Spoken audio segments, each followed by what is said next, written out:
Hello there, everyone.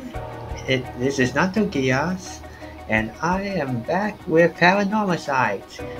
Now, for those of you who just tuning in, you might be wondering why am I starting immediately here? Well, previous few streams, the previous streams today was kind of scuffed due to a lot of frame drops because of my poor internet. So hopefully it's going to be better this time. Okay, so far it seems to be doing alright, and it looks like I can continue on with the story. So, now with that out of the way, let's begin. Let's continue on with Paranormasight. Okay, where were we? What was that thing you mentioned about Michio earlier? Something about a grudge. Did you know anything about her? What's your relation? I'm her friend. I was actually planning to resurrect her at first. Ah, I see. We gained quite a lot of information from you two. It's only fair we share as well. Tell her, Ariel. Alright. Keep in mind that this is just a theory, though. Okay. After re-examining the crime scene, Yoshimi concluded that Michio's death wasn't a suicide but a vehicular collision. Wait, what? An accident? Being hit by a speeding truck or van would have resulted in similar injuries. The investigation was ordered by Yoshimi, so it seems he had his doubts about it being a suicide. What? A van? Speeding? Yako, what's wrong? Are you alright? Are you okay? Ah! Ah! Ah!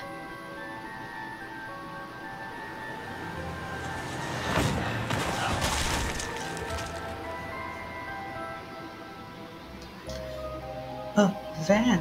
There's a young man in the driver's seat. Yako! Ah! Ah! Yes? Wait, was I? Are you back now? How do you feel? You're covered in sweat. Ah, ah, yeah, I'm okay, I think. Sorry, I went a little crazy there. It's no problem, as long as you're... I just realized I'm still on this screen. As long as you're okay. That was quite a surprise, though.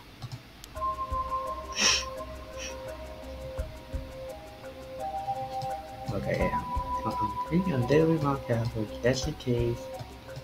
It always feels like there's a mockingbird here. You see me talk to you about Michio, didn't he? Well, he didn't give me any specifics if you're wondering about that. So I don't know what was on Michio's mind either. Right. Do you have any idea why Jonuchi was so scared of Michio? Well, about that. I'm not exactly sure how to put this, but...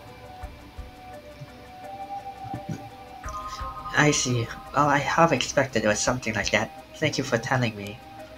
Sorry, it's hard to explain. I wonder what he got his hands on to be able to blackmail her like that. Also, I might stream for a bit longer to make up for this morning. Michio, what happened? Oh my, I didn't expect this at all. Yeah, how could that old man have been some horrible criminal mastermind? I can't believe it. And a curse bearer on top of that. To think he was so close to us this whole time, it gives me chills. A guy like that really shouldn't have been allowed to work at the high school. Let's hope it isn't already too late. Oh, I may have shown Ashimiya my curse stone last night. What? I don't like this one bit. Ninjima did say he wasn't specifically targeting curse bearers, but... I'm glad nothing happened to you. Wait, but then... Could it have been Old Man Ashimiya who attacked you in the hallway? Ah, I almost told him that you were still in the building too. What? You did? Yikes, good thing I didn't say anything. You might have gotten very lucky there, kid.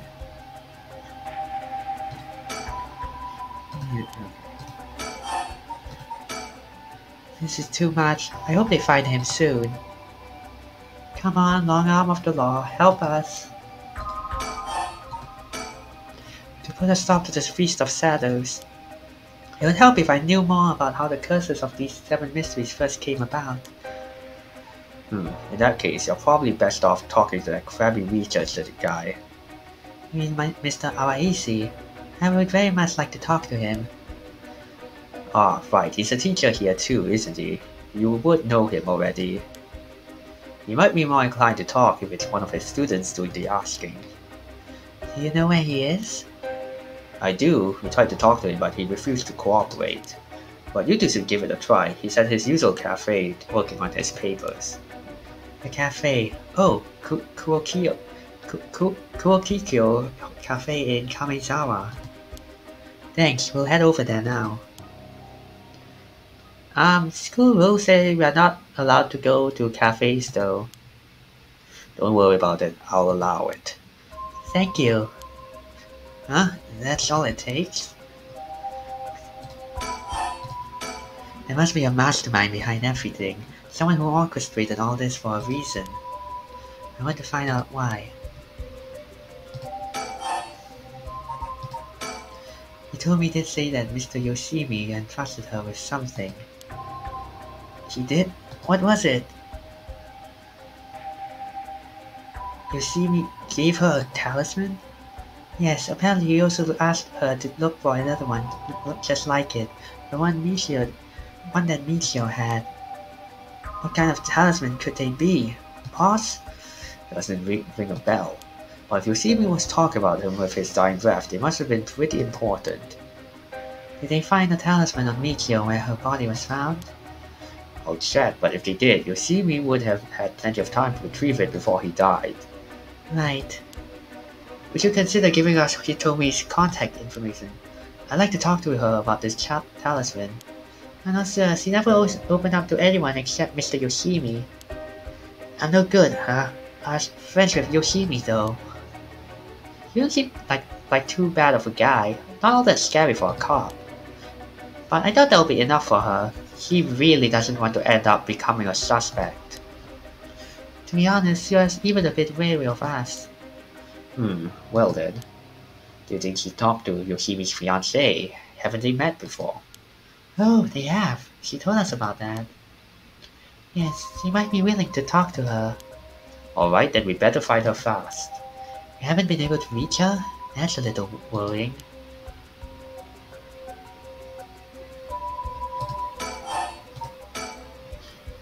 Mayu Tsujawa, will let you know as soon as we manage to contact her. Okay, I'd be willing to give Hitomi's contact information to her. Oh right, one more thing. Hitomi told me that Mr. Yoshimi gave her instructions in the event that something happened to him. He told me to give the talisman to Mr. Nakagoshi from the police headquarters. What? So it was a Nakagoshi case? Why would Yoshimi tell her that? Could you check on that? I will, but, well, I don't know if they'll pick up when I call. Is he with the Paranormal Affairs Bureau? Well, yes.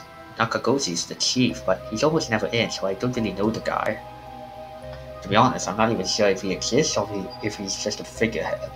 I've never spoken to him myself. All of Paranormal Affairs cases are referred to as Nakagoshi cases. Jeez, what's up with that? That amulet Hitomi was looking for may be the missing puzzle piece to his mystery.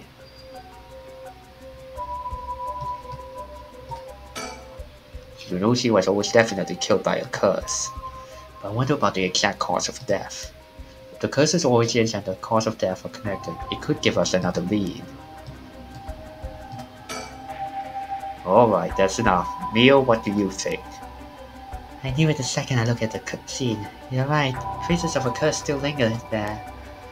I figured as much. Does this mean Tsunoshi was killed by one of the 7 curse of the 7 mysteries? Yes, a strong curse like that always leaves behind a trace. Wow, Mio, you're so calm. Are you used to this kind of thing? I wouldn't say I'm used to it. It's just lots of experience, I guess. No, I've heard some stories about you. Didn't you investigate a gruesome scene where someone had been killed by a paranormal attack without even breaking a sweat? Stop it, Mr. Susumi. He's going to get the wrong idea. Whoa, that's amazing! Really are professional. You think? Totally, you're cool even in the face of death. That's awesome. When you put it like that, I'm not sure how awesome it is. Hey, boss, forensics is calling. I'll go see what they have to say. Sure, thanks. Boss, they found this on the ground a short distance away from the scene. What is it? What is that? A ribbon? Yeah, the kind you use to tie up your hair. What? I've seen that ribbon before. You have? Go on then. That's the ribbon that Michio always used to wear. What? Does that mean Michio was here? Are you sure? Definitely. I have the same one at home. We bought them together. That has to be hers. Then she did come back to life somehow. But how?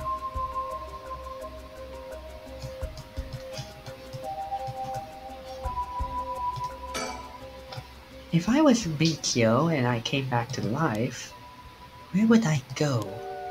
That's the question. She got her revenge on Jonoji, but she may have more revenge to dish out. Is there anyone else she'd have a grudge against? Well, what about the guy who killed her in the collision? If she really did come back to life, then it's terribly sad that she's spending her new chance at life like this. Being obsessed with revenge is such a tragic way to live.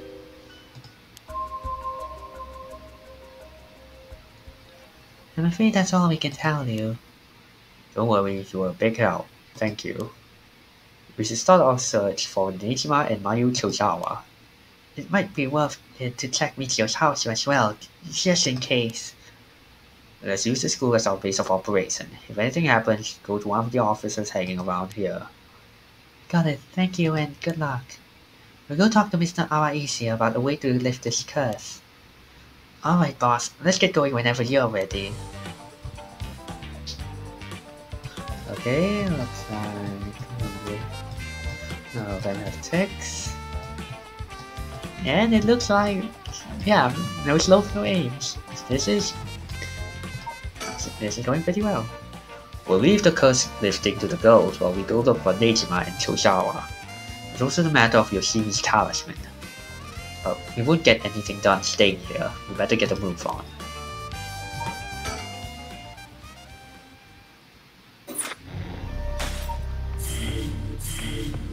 Okay, looks like we can move on to one of these two. Okay, let me check something.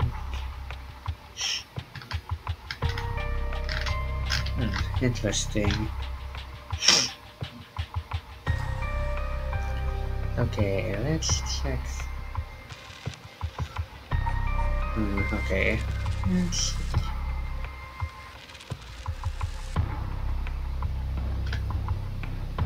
okay, which one of these two? Let's go with. Okay, how about we go with Yako's? Okay, I might switch to Streamlabs. So, yeah, Streamlabs should have a better way to do it that doesn't take as long. Seaman! The final resurrection is the exception of this whole affair. Yako and Ryo decide to confront the man responsible for spreading rumors of it in the first place, Hideki Awaishi. They find him at his usual stomping grounds, the Kurokikyo Cafe. Actually, I should probably get some water first. Okay. Not for water. Yeah, no, we get back. Yeah.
Okay, guys, I'm back.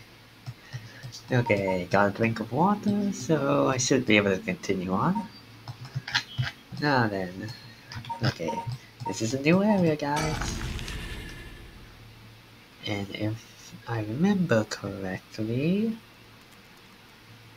yo, okay, guess I was wrong. There is a mockingbird on Yako's route. You know, normally you'd be breaking school rules just by stepping foot in a cafe. It'd be hot water if you lied about having permission from the police. Remember that. We know, it'll be okay. So, what did you want to ask me? Okay, screw you. Look, I want this. Mockingbird number 8. Which is Sparring Sparrow Bros. I don't really get the reference. At least I assume it's a reference. A cafe. I've never been to one before. How exciting!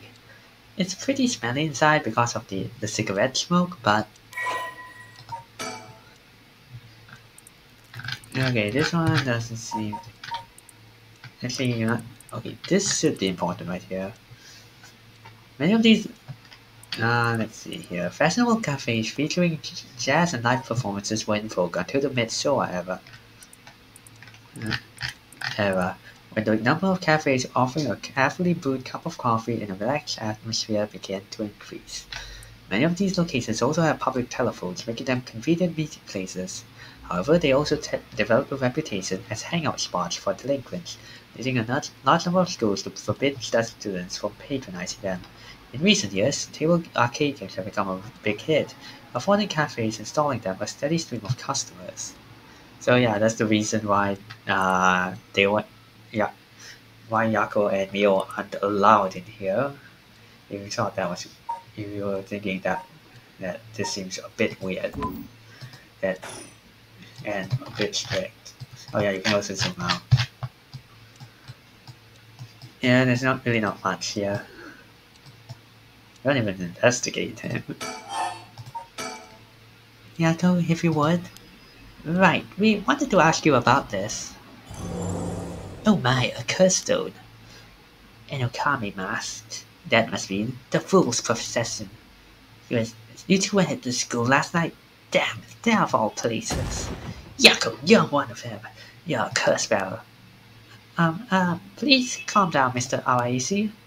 Your reaction is too intense. It's kind of scaring me. Ahem. Sorry about that. I'm afraid I got ahead of myself. What is it you wanted to know about your curse stone? What would be the best way to approach this?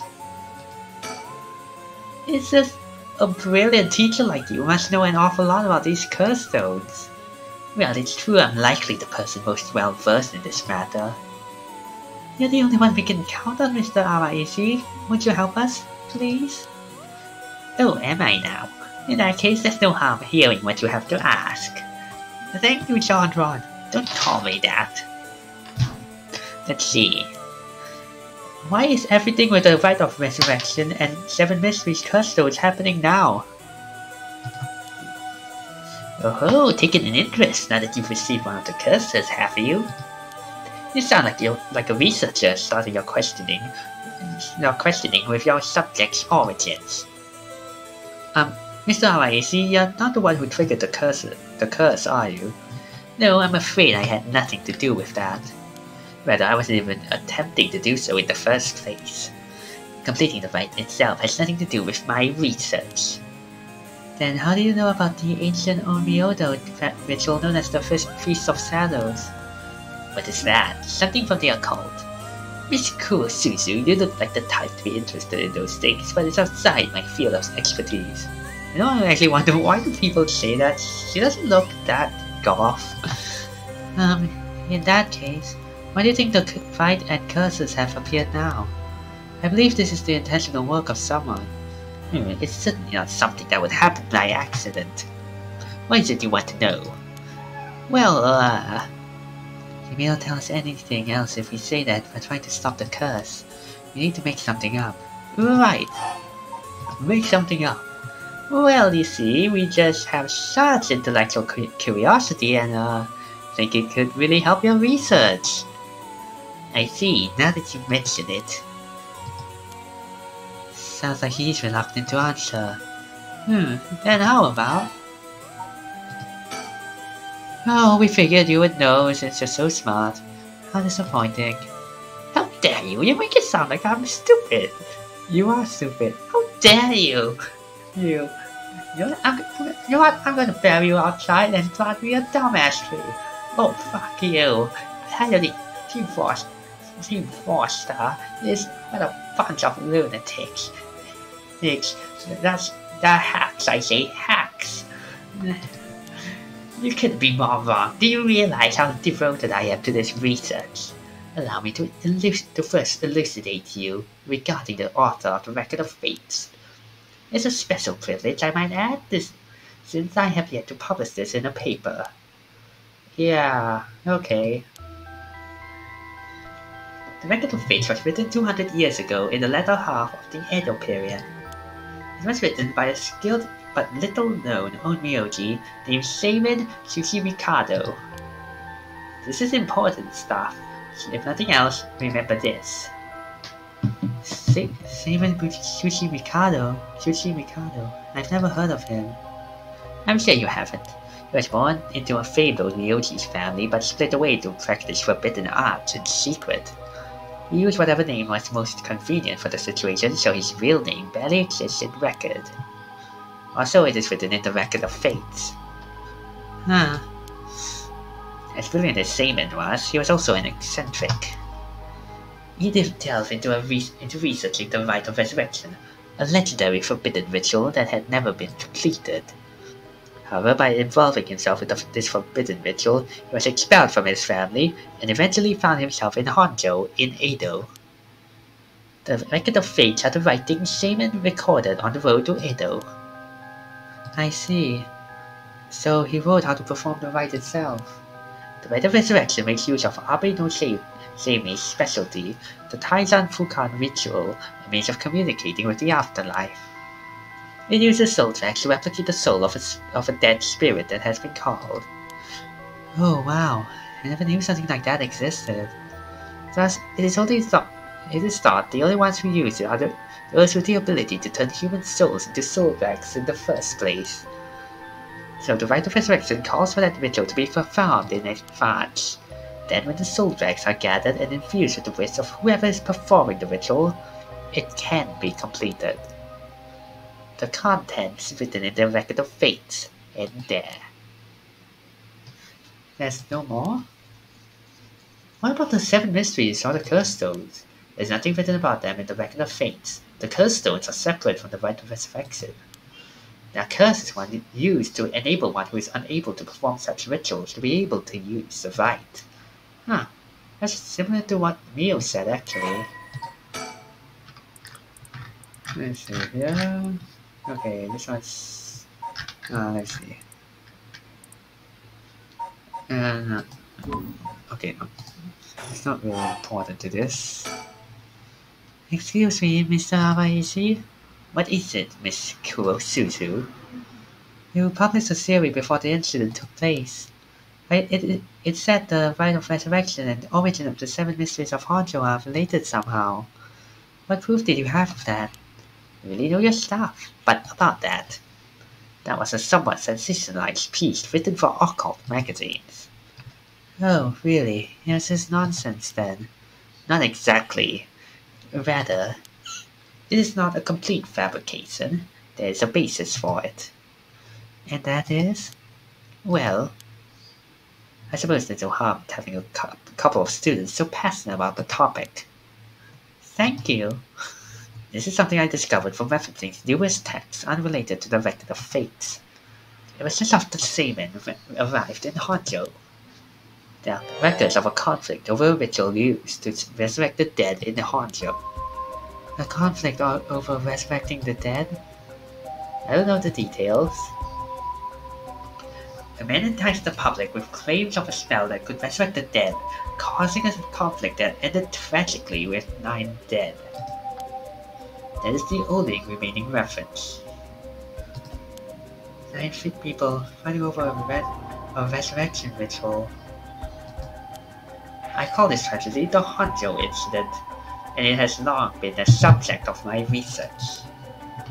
And I suspect that this Honjo incident might be the very origin of the 7 mysteries of Honjo. So what you're saying is, the resurrection ritual at the root of the Honjo incident is Seimen's rite of resurrection? Yes, that is how the record of fates tie everything together.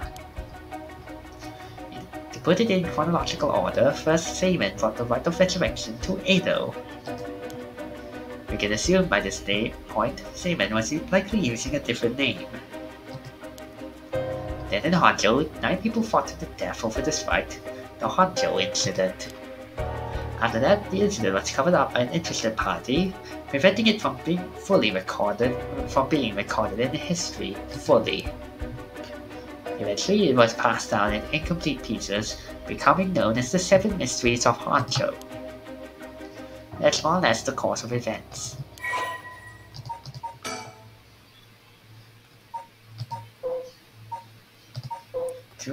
During the Edo period, a chain of events that occurred around a certain resurrection spell became the basis of the 7 Mysteries of Honjo.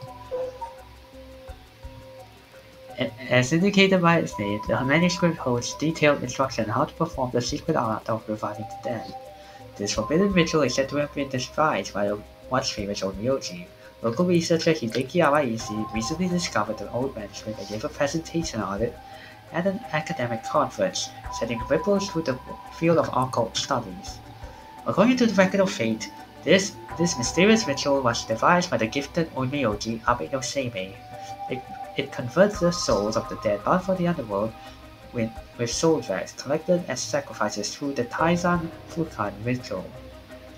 The secret art of converting souls to soul drags is out of reach to all but the most skilled practitioner. So that's how it's not connected.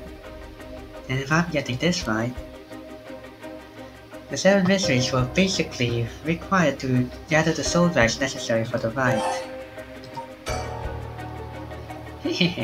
And there's more. With this most recent occurrence of the curse, I've become even more confident in my theory. You are? Yes, the reason for it being the resentful memories of the 7 mysteries etched into those who received the curse stones. Resentful memories? Yako, if you really are a curse bearer, then when you obtained your curse stone, you would have had a resentful memory imprinted in your mind. Oh, I did! Exactly, those memories are what happened in the final moments of the 9 who died in the Honjo incident. Broadly speaking, they involved dying while bearing some kind of deep resentment. The 9 victims became the 9 curse echoes, which over time came to be spoken of as the 7 mysteries. Thus, gathering those resentful memories granted by the present curses and connecting them together. It will reveal once and for all what happened during the Honjo incident. Huh. That's why you must tell me about the resentful memory of your fool's possession, Yako. Neil, should I? Yeah, I think it's okay. We need all the information we can get. Okay, Mr. Awaishi, I'll tell you about the memory of the fool's possession. Excellent.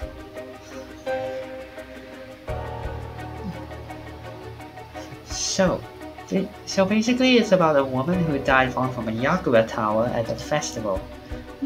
Interesting.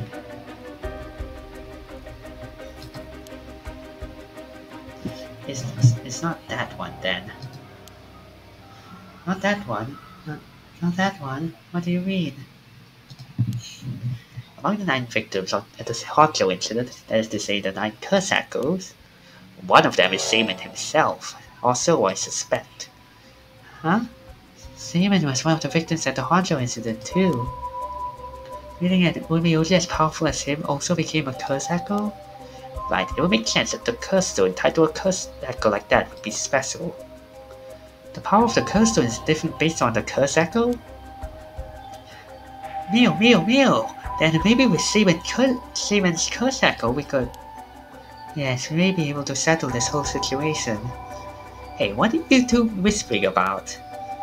Oh, nothing, sorry. Mr. Hawaii, how many of the resentful memories have you gathered so far? I've learned about a number of them. The Evergreen Beach, the Foot Washing Mansion, the Ever-Burning Lantern, and now the Fool's Possession makes 4. Of those, the most important are the Foot Washing Mansion and the Evergreen Beach. What are they about? First, the Foot Washing Mansion. An old Miyoji appears distinctly in this one. Really? But not shaman, I'm afraid. A female Miyoji who sought the right of resurrection due to her obsession with her personal appearance. Her legs, which she had always taken pride in, were stricken with corruption after she was defeated by a shaman. The curse echo is notable for being particularly easy to fulfill the requirement necessary to use the curse. The detective did well to escape this one. So a female Miyoji and a rival of shaman was involved in the Honjo incident. That certainly is interesting. Next, the Evergreen Beach. This curse echo is from the craftsman of naturally carvings called Shuichi, who was hanged for spreading baseless rumors. He apparently spoke of something that granted the ability to bring back the dead. You know what, let's actually look at this one, since I didn't do it in an earlier stream. He deceives us with his so-called right of resurrection. The man who tricked the people with his dark arts reached from a rope. They thought the man had escaped the previous night, but oddly enough he was found hanging in the garden of the daimyo's mansion that morning. The man, a local named Shuichi, was known for his kind temperament and skill in crafting natural crafts. While his life wasn't always easy, he was optimistic. The type to smile through whatever life threw at him, was the kind of man who would take care of those who didn't have anyone to rely on. The prosperity that the ukiyo-e boom brought must have been what fanned the flame of his greed. There's ukiyo-e. The old craftsman was found in a miserable state, as if sentenced to some cruel fate. Perhaps he'd ended his own life, unable to bear the weight of his crimes, but dead men tell no tale, and the people thought of him as a bad man even in death. He hung there for days, till his neck stretched horrifically. A vision of pain still etched on his face. It was clear he must have struggled greatly as he died, his flesh marked with dark scars where the rope wrapped around his whole body. The branches of trees' leaves did not fall, and neither did the man's body hanging from it, as the mansion's owner was not at home. Another unfortunate event. The people held their tongue, fearing divine punishment, but the rumors persisted nonetheless. The daimyo's... The right of resurrection! Precisely, this man Shuichi must have been in contact with Shaman. If I could just collect all of the memories, everything will be revealed and the truth of the 7 mysteries will be mine. That is the knowledge I desire. You have to gather as much information as you can from the curse bearers. Precisely. I have an agreement to exchange information with those detectives, but they might not even find the other curse bearers, so I must take measures of my own. Another thing. Yes? You never really finished about what the trigger of all this was. Well, I don't know. Really? You're not hiding something from us, are you? It has something to do with how you obtained the Record of Fates, right? How did you really get a hold of the Record of Fates? To tell you the truth, we are in a race against time. It could be a disaster if we don't hurry. What are you talking about? Someone left a warning that at sundown today they would use the curse to kill a lot of people. The one who left that message is the culprit behind the Nejima murders from 20 years ago. What? Something so terrible will happen. I wouldn't allow potentially hundreds of people to become victims of a curse. I'll do anything in my power to stop it. Mr. Hawaii, please, tell us everything you know. I'm sorry, but I truly don't know anything. The truth is, I was given the Record of Fates by a woman. A woman? Well, her voice sounds like a woman. I didn't know actually see what she looked like. Oh, thank you, Detective Buck, for following me. 1 month ago, while I was investigating at night, I suddenly heard a formless voice. A woman's voice. It said, I entrust you with this ancient manuscript and the rite of resurrection held within its pages. Spread rumors of this ritual as far and wide as you can in the following months. And before I knew it, an old document had fallen at my feet. I just wanted to check something. Let's see.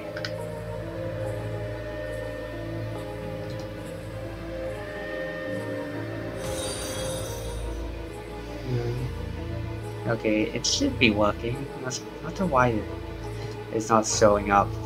I'll have to fix that sometime soon. 1 month, she specified the time period. I was told if I did that, I could study the manuscript as much as I pleased. I wanted so badly to verify its authenticity, I ended up accepting. I haven't heard anything from the voice since then. They must have had you spread rumors in order to strengthen the power of the curse, to tie together the curse and the desire to seek out the right. This makes it likely that the owner of the voice is the mastermind behind all of this. Hence why I went public with the record of fates. Hihaku and Occult magazines immediately jumped at the news immediately jumping at the news was a financial boon for me. Huh? Hihaku? As in Hihaku soaps? Right, I mean, no, that's not important. It's just some personal business.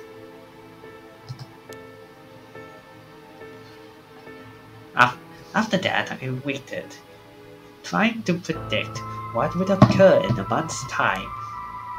That's when the curse began. Those are all the details I have. Very well, I told you this much. I may as well give you one more thing. Thank you. What might that be? About Shaman's Record of Fate. There's a sort of a continuation to it. Another document called the Record of Fate Yin Scroll. A continuation?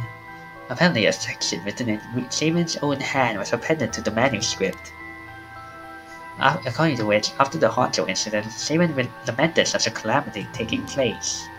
He apparently wrote the addendum for the event that the tragedy became its own curse. It seems he had an idea that the victims of the Honjo incident would turn into soul curse echoes and be used to gather soul drags. It supposedly details how to handle any trouble that occurs as a result of the rite of resurrection. Really? Hold on a second. Don't you find that strange? What's the matter, Miss Sakazaki? You think my information inaccurate? If Seaman died in the Honjo incident, then he couldn't have written an addendum. You really don't get it, do you? Huh? Am I wrong? Have you forgotten the ability Seaman possessed?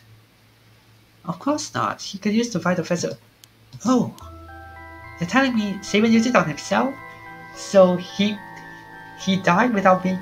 He got killed without dying? The rite of resurrection can be carried out in advance so that it activates when the soul drags are gathered together. Then is it not possible that Seaman himself was resurrected by the rite after it took place? But he still need to collect the soul drags needed to use the rite. Yes, and that's why he died. The 8 others besides Seaman. What? They died in the Honjo incident for the soul drags? That sounds like it's the same as what's happening now. That's why I need the resentful memories to learn the truth. I get it now. The issue at hand is that the Yin Scroll and the Record of Fate were supposed to have been passed down as a set. When I received the Record of Fate, the Yin Scroll was gone, only this information was left. Supposedly, Shaman's blood descendants got it as they passed it down across the generation. It seems that over the long history, the two documents became separated and the scroll's location lost as the family line branched. So Shaman had descendants, so there's someone out there that related to him by blood even now. Yes, In fact, I've tried to trace the line as far as I could. He wasn't a well-known Onryoshi to begin with, so a detailed family tree does not exist. It seems likely that the only use of the manuscript has been not forgotten, only being passed down out of tradition. And since they aren't even aware of what they have, tracking it down is quite tricky indeed. I wish I could ask whoever that voice belonged to about the Yin Scroll. I'm sure you do. So basically, in the record of Fate's Yin Scroll, Shaman himself would have found ways to handle the curse and the right, yes? Yes, that's right. I've been searching for it all this time, but haven't found a single lead. So, if you do find out anything about other resentful memories or the Yin Scroll, tell me immediately. You owe me that much for telling you all this, do you not? That's the real extent of everything that I know. It is said that Shaman Shuichi, author of the Record of Fates, wrote the Yin Scroll because he feared that the descendants of those involved in the Honjo incident might become cursed and used in the collection of soul tracts for the rite of resurrection. The existence of the Yin Scroll was indicated in a postscript added to the Record of Fates, but its whereabouts are currently unknown, and it is believed to have been inherited by a descendant of Shaman. Let's see. The manuscript was written by Shaman Shuichi, an Onryoshi for the Edo period. He was an extraordinarily adept practitioner, but after being banished from his family for researching forbidden arts, he changed his name and moved to Edo. Yes, I understand. Thanks for your help. If you bring me some useful information, I'll take it into consideration for your school grades as well.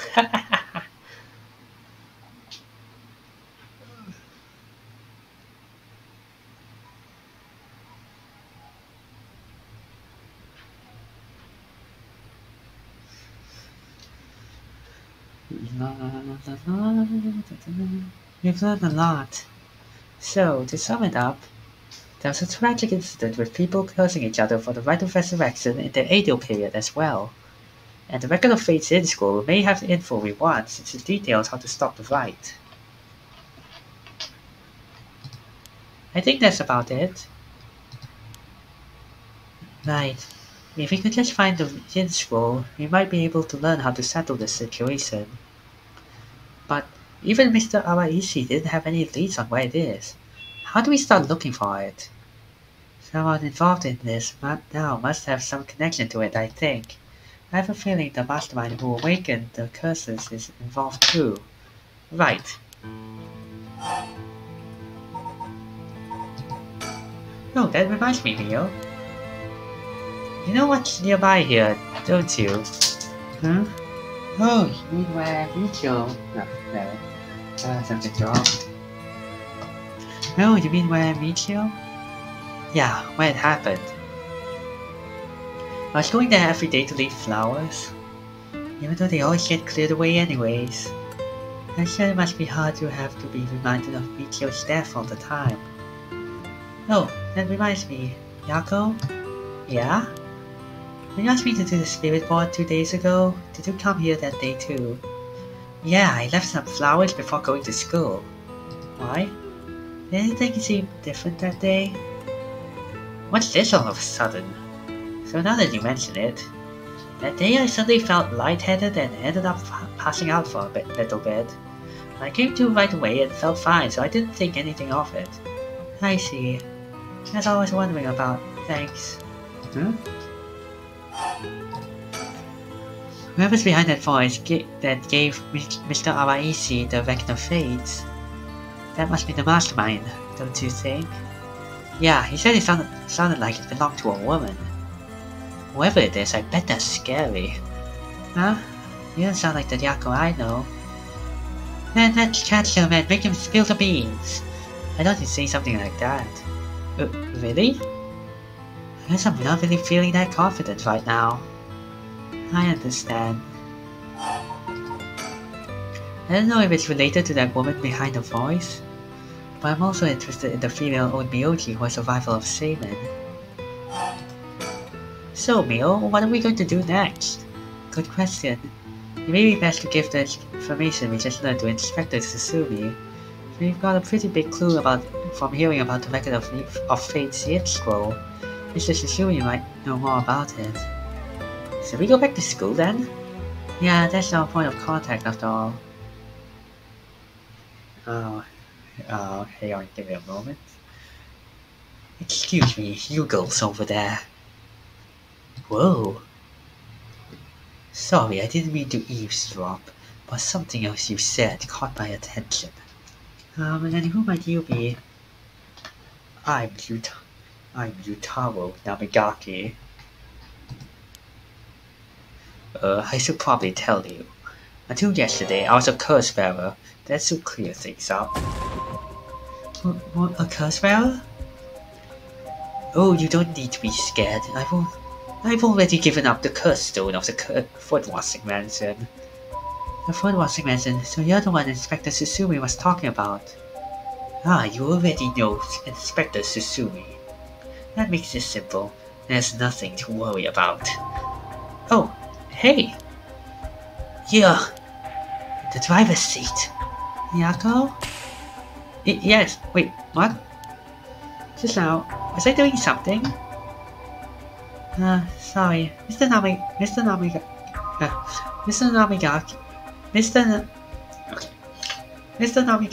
what might be the matter? Right, I actually wanted to discuss something with you two. Would you come with me if you have a little time? Discuss something with us? You were talking about Michio Shiraishi, right? It's related to that. Huh? I'm sure you would learn a few things yourself. If not now, later is fine. I'll be waiting around Ryogoku Bridge. Something rubbed me the wrong way about this, but he mentioned Michio. What do we do?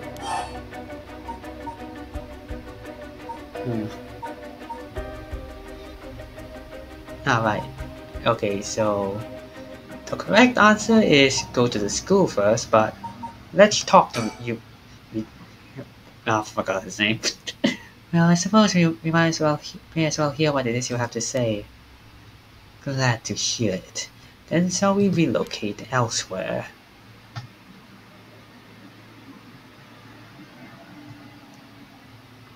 Nako Sakazaki, 1 p.m. Ryogoku Bridge.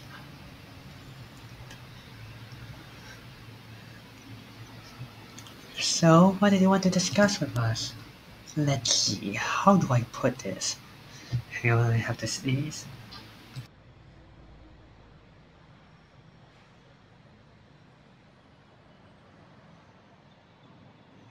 Okay, I didn't sneeze, but that feels even worse. I'll tell you straight. I want you two to use your curse stones to bring Michio Shiraishi back from the dead. What? It's why I was pursuing the Rite of Resurrection in the first place. Unfortunately, I had to give up my curse stone before I could succeed. But you two are curse bearers with some kind of connection to her. Which means this is the perfect opportunity for me to ask you this. Well, I'm sorry, this is all so sudden. I still don't understand why you would want this. What exactly is your relationship with Michio? We met briefly once. I was so sad to hear the news of her death the other day. Right. Well, it would be great if we could bring Michio back. But we've already decided not to use the Rite of Resurrection. Is that so? It seems, however, that we reached our goal. I wouldn't mind collecting the soul wrecks for you if you gave me your curse stone, you know. We'll have to decline that as well. Our goal is to stop this curse. I see. Well, that's too bad. I suppose I'll have to give up on the curse stones. Thank you for your understanding. Phew, I thought he was a little suspicious, but he left without making a fuss. Why does he want to bring Michio back? Huh? Yako? Uh-oh. Did he go off somewhere while we were talking?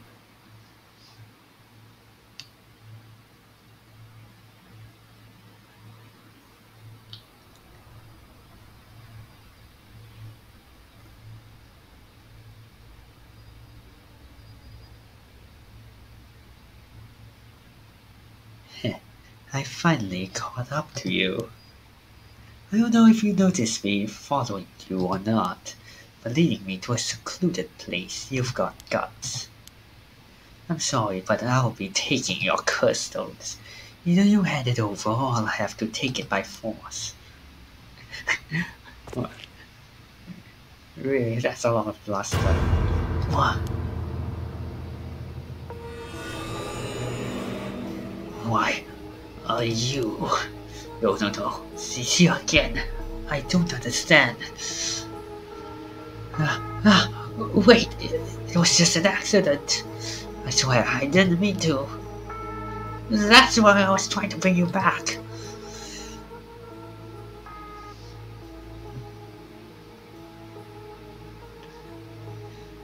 You're already too late.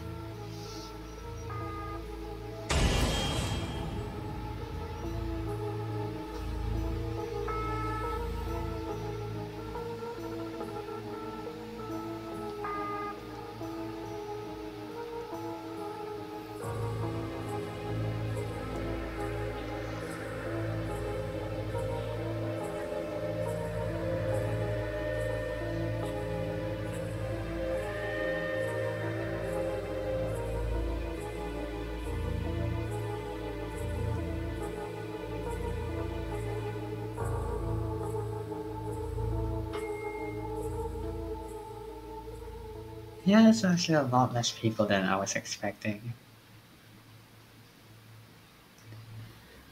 After this, Fumichi Kanejima went on to use the power of his curse to commit mass murder, shocking the public with the unprecedented tragedy. And from that day on, Sayako Sakazaki was never heard from again. Ending 1. Michio's Grudge. Dead End.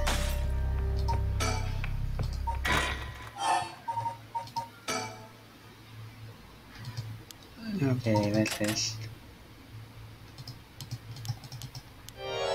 go full speed.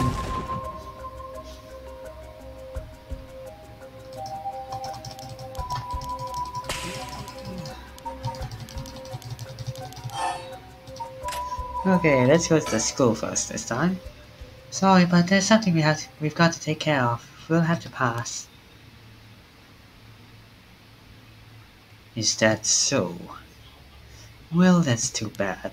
I'm in the bus, so I'll be waiting at Ryogoku Bridge if you change your mind.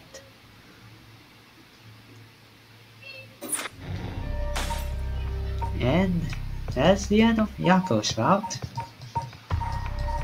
So now, we have Dead or Alive, Extreme Beach Volleyball. Okay, so it's time to play as the middle. Honestly, I kind of miss playing as her since I mentioned this before. At least I think I did. But this is actually my favorite route.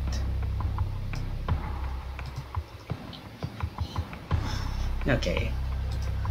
Harmony and Victor visit Michio's home, having determined her to be a key player in the unresolved kidnapping case from a year before. As the complicated story begins to unravel, they encounter two men. Okay, so hang on.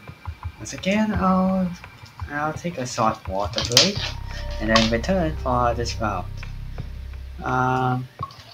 Yeah, I think I'll have enough time for this plus another node. So I'll see you guys in a bit.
Okay, this time I forgot to switch it to the my Be Right Back page. Well, whatever, let's continue on with our way. My favorite MILF.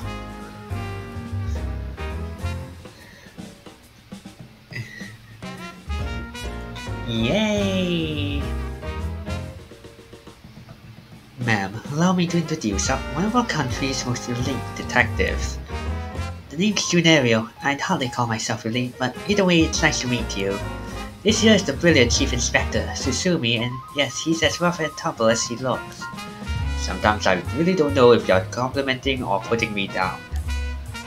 So, you two are detectives. This is my client. Harvey Sigma.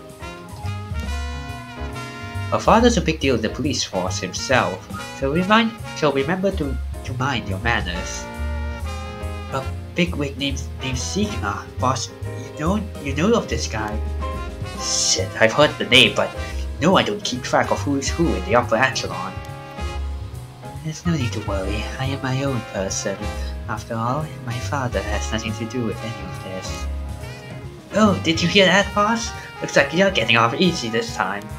Make it sound like I'm involved in some shady business. It ain't like that. You both seem rather jovial despite being detectives. How rare. All the police officers I've met have always been so dull. You won't find any dull cops here. We'll round up all your criminals with a smile. That's our motto. How lovely. Keep it up. Just hold on a second. This is the first time I'm hearing of that. Well, you're right. You're right about them not being your typical detectives. Okay, let's look around here. I thought we might cause trouble standing in the middle of the street talking like this, but so far we haven't drawn attention. Then again, that might just be because nobody wants to get involved with the case. Okay, that bulb is gone. But this bulb is now available. Damn, there was one here. Lucky, that's number 12, the Lucky Kingpin Grin. Oh, is that so? Ha, nice.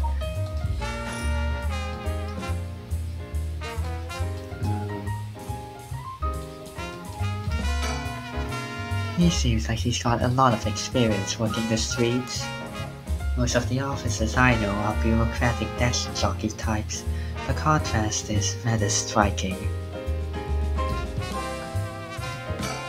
A young and energetic detective, he seems to have a strong sense of justice. If my son had the chance to grow older, perhaps he would have become an officer just like him. It seems they were acquainted, but also like they haven't talked in a long time. I guess knowing how to deal with cops is also part of an investigator's job. Not quite. The two of us used to be comrades, that's all. Comrades? That's right, Victor used to be a part of the force himself. He quit a few years ago to go solo. Is that so? You should give it a try, Ariel. There's more freedom in working as a private detective. I can't say much for the quality of life though. It's been 2 years, huh? Right, I haven't heard of you since you quit. I didn't think your business would last, but here you are. You sure you don't want to return to the force? We'd take you back with open arms. What, to sit on my ass and watch the birds fly? I'll take a pass. I don't belong in that world. Come on, Victor, we need your talents. The public needs you. Nah, you don't. This is my calling. The police will manage just fine without me. Okay, so this is the most I'm giving him for this stream. Every stream my voice on him keeps changing. I'll keep on tying all your loose ends, saving the little birdies you abandoned. I can't believe you were actually one part of the police force once. There's a story behind everything, ma'am. I don't regret my time on the force. I wouldn't have the connections I have today without it. What brings you here, Victor? You on a case? That's right, I'm picking up the police's slack. I trust you remember the kidnapping and murder case from last year. Oh, I remember now. You're that hallway Sigma from the kidnapping case. Huh? Did I miss something? Don't be an idiot. It was a case where when they saw that Sigma's grandson was kidnapped. It must have been your son. Indeed, that story was suppressed by the news. In the end, it was considered a huge failure on the police department's part. Most of the investigation was conducted in secret, and unfortunately, the department is unwilling to reopen the case. Any investigation carried out afterwards turned up nothing at all, which is why I'm now on the case. So they never caught the culprit, huh? That's rough. So your findings have brought you to this place then? That's right. An individual connected to the case used to live around here. Used to? That's right, as of last week, they're deceased. We'd hoped to talk to the family. No one was home when I checked last time, so we figured we'd try again. Interesting. By the way, ma'am, this might be sudden, but there's something I'd like to confirm with you. And that is? Do you happen to know anything about the 7 mysteries of Honjo? Sorry, Chief, but that's hardly. With all due respect, investigator, I think my question was addressed to the lady. If you insist. What do you say, ma'am? Can you tell us anything? I've heard of the 7 mysteries, but this talk of curses eludes me. Is that so? Well, I'm sorry for the intrusion. Come to think of it, I heard some things about this area last night. Something about a strange yet conspicuous man dressed in white loitering around. Wait a second. I assume they were talking about you, investigator. Well, I won't argue that I'm strange, and conspicuously dressed in white.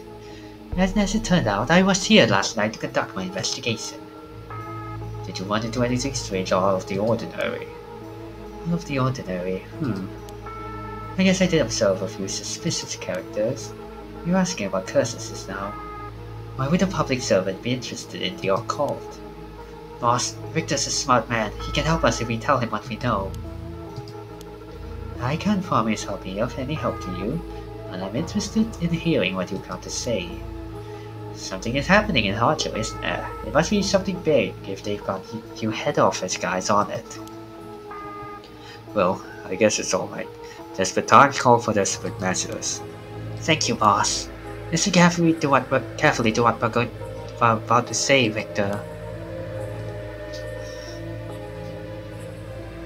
So by using curses to commit murders, these people collect soul drags to perform the rite of resurrection.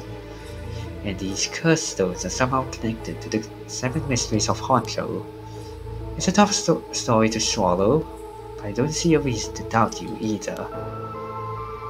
We figured the strange occurrences happening around here recently are connected to these curses.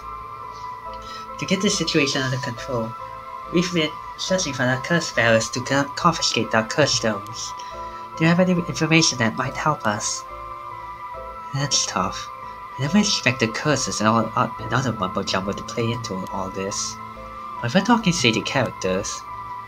There was this middle-aged fellow I saw on South Wabikasue Street. He had an average build. He was anxious, like he was searching for prey.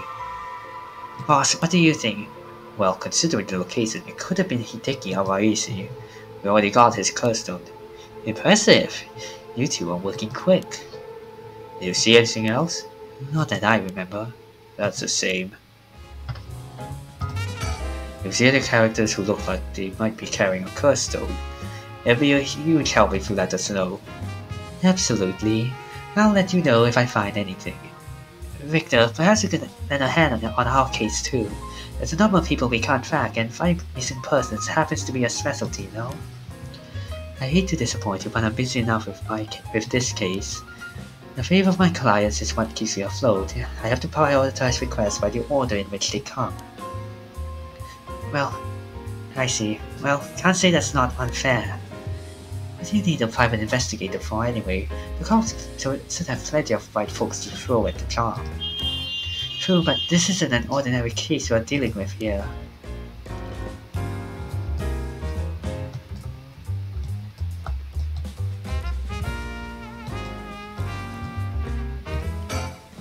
Huh? By the way, that reminds me, Victor. Yes. You said the person who used to live here died last week. You wouldn't be referring to Michio Shiraishi, by chance? You? I thought so. It seems you're here for the same reason then. Seriously, Michio was involved with curses and magic.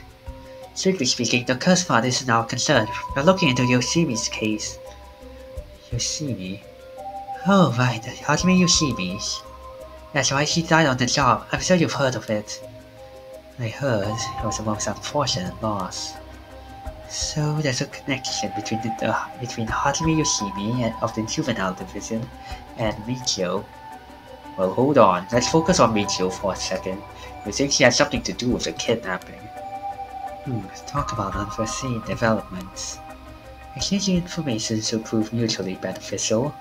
I'll tell you what I know, but in turn I want the full scoop on your findings concerning Michio. Sure, to tell you the truth. What? You believe Michio's ghost is the one who killed Mr. Chodoshi? So he wasn't just mumbling nonsense. I mean, we haven't fully confirmed anything yet. But the testimonies we heard and the evidence we found point in that direction. Testimony? I mean from those psychic high school students. Didn't they also say there was a chance Michio hadn't killed herself? Wait, if that's all true then... Did you figure something out? Kagekiyo Iwai. Huh? Kagekiyo Iwai, he'll be the next victim. We have to open the door to the CYEC house. We need to look inside. Hey, what's gotten into you, boss?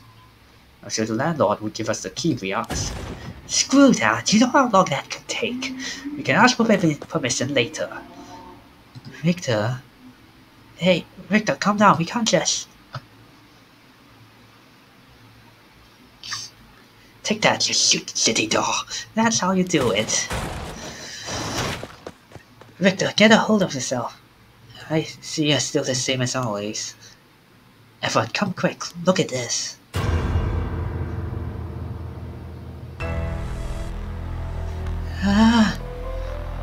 Whoa, what's up with this room? Boss, there's a dead body in here. Whoa, could that be Michio's dad? He's her stepdad at best. If that, it's got to be the body of Kagekiyo Iwai. There's no doubt about it. This man, Sagano, he's gotten real messed up. Looks like he's been like this for a while. I'd say it happened last night. Ariel, did you find Jonoshi's body in the same state? Now that you mention it, it looked as though Kohei Jonoshi had died from a number of heavy blows. What are you saying, investigator? It was Michio Shiraishi. She's alive. She used the power of the curses to get back at the man who ruined her life. That's ridiculous. You're saying she actually revived? It's got to be that, and if she's alive, then...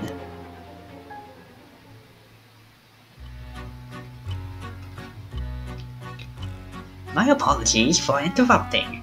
I haven't seen you in a while, Nanto. Haven't fucked up in... Actually, you fucked up in this stream. And you've also... And technically not you, but your internet did fuck up earlier, so... Yeah, you fucked up quite a bit. I know we've just arrived at an interesting plot point, but do you really think a dead girl is going about taking revenge from beyond the grave? Consider this, what if Michio Shiraishi never died? I think as you come this far, I'm sure you already know the truth, don't you? And I know what you did there, down there. You think you're so clever, aren't you? And so I would like to have you answer me a question. Where in Honjo was Michio Shiraishi at the hour of 8 o'clock this morning? And this is all familiar. Heh, I see you very well. Congratulations, you are correct. As expected, you got it in one go. Well, the cause of death was such, was it not? You must have noticed some time ago. Alright, let's get back to the story then, shall we? I've taken up enough of your time.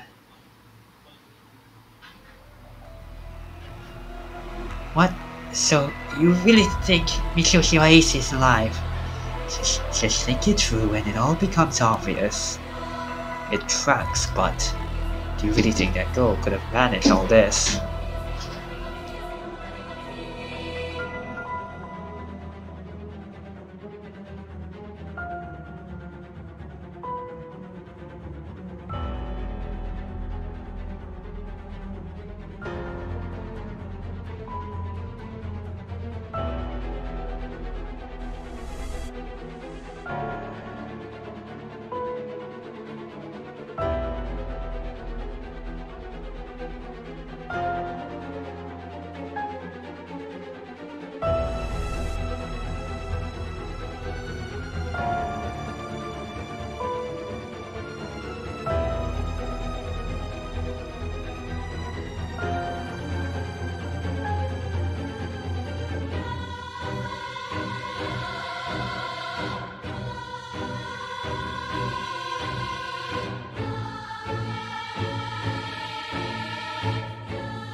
Okay, sorry for that. That was awkward, but okay, my dad had an issue that he needed help with. So yeah, sorry about that. Do you really think that girl could have managed all of this? First of all, Ariel, go report this to HQ. Understood. I'll get on it right away.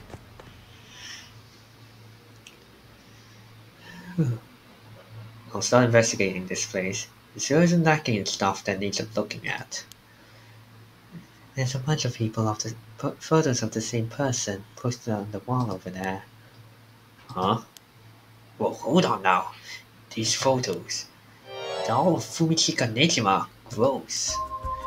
Really, come to think of it, he was in the papers a lot back in the day. Oh, there's even more pasted up over here. These are all cutouts from newspapers and magazines about the Nejima murder. I don't get it. Why the weirdo shrine? Let's keep looking around. With the window and storm shutters closed, no light gets in here at all. It's pitch black. The neighbors mentioned they started to keep the house shut like this not long ago. There's nothing around to confirm his identity, but by the looks of him, I see he's Kankikiro AY. We've seen him before. I heard he had a criminal record, so I assumed he wouldn't have held a respectable occupation. Is this what a curse does to a person? Ma'am, it'd be better not to look so closely. It's amazing. Cruel is what it is. It's off-putting to look at it, but I can't help but wonder what in the world this is. The magic runes. They're used in Western black magic rituals. Most of the time they're used as imitations, though I wouldn't get too excited about it. Oh my, who knew the Chief Inspector was such an expert on the occult? I just challenge upon that information. I go with the spirit that we mentioned, she's pretty informed on the subject. Someone was attempting to perform Western black magic in this place. Pretty absurd if you ask me. Of course, the person in question was dead serious about it all.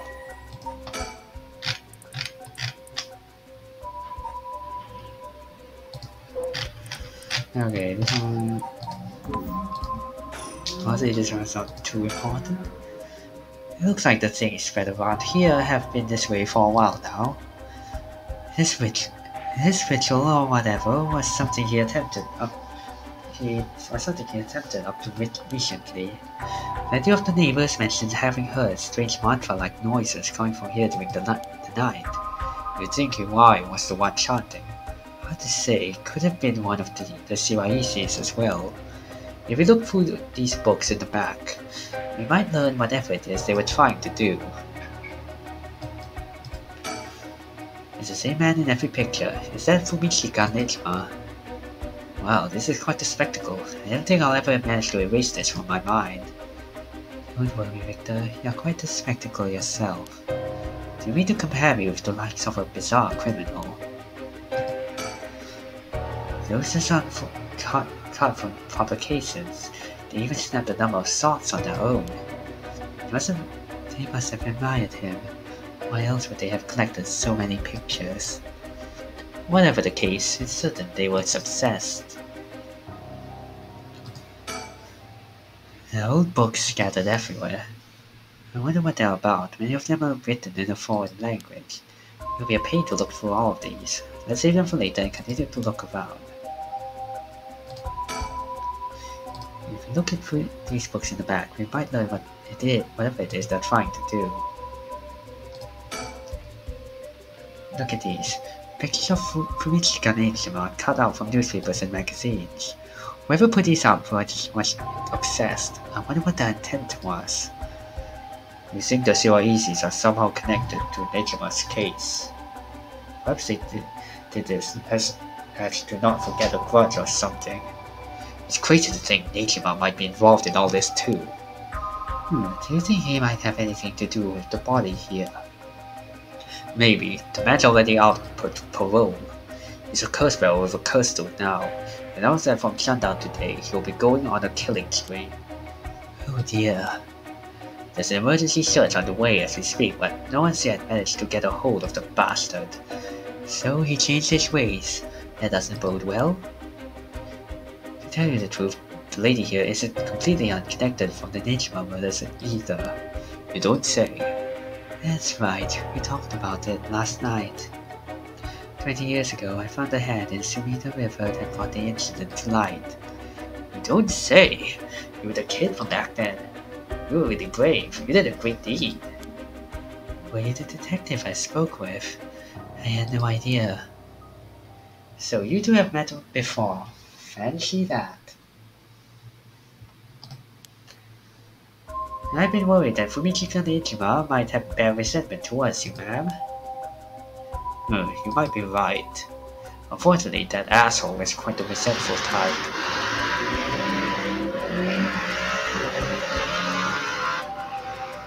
Okay, sorry about that motorcycle. Holy crap, that voice is loud. Oh dear. That asshole. I wonder who put the idea into his head. Now he's got a one-sided read, too. He's threatening to massacre the people of Honjo at sundown. Seriously? On top of that, he's been itching to get revenge on me as well. Of all things, the man's gone and threatened to kill my daughter. Damn, that's quite a threat. Suddenly you can't afford to stay put here. The fucker wants to get us all antsy. When I finally get to arresting him, he'll be with a cool head. I'm gonna give him the pleasure, huh? Well, if Riot from Ichika and Nijima has anything to do with each other, then this room might hold a clue to Nijima's whereabouts. Let's hope so. Oh damn, Inspector. Brooke win.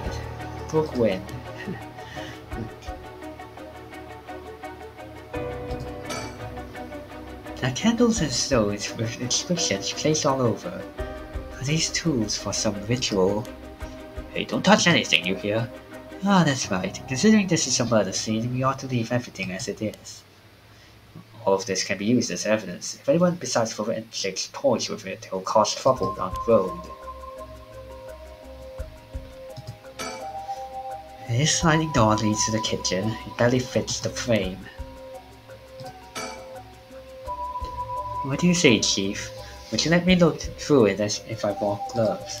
Well, it's not like I'm any help with foreign languages. Go ahead. Thank you. There seems to be a book on Western black magic. The same rules are written here alongside detailed descriptions of the procedures. I suppose you call these grimoires. It's all a bunch of nonsense if you ask me, though. You think this is why I was studying them? Perhaps to perform some kind of ritual. There are a bunch of handwritten notes besides the grimoires. Whoever it was, they were serious about this. Roy doesn't look like the type to be into this stuff, but you shouldn't judge a book by its cover. But why would he be studying black magic? According to the material, this here rune is for the restoration of youth. Perhaps he was trying to become young again. This over here seems to be black magic related to resurrection. Each of these spells requires a human sacrifice. Talk about dangerous. Resurrection, like the rite. I guess no matter what part of the world, people will turn to the occult for similar reasons.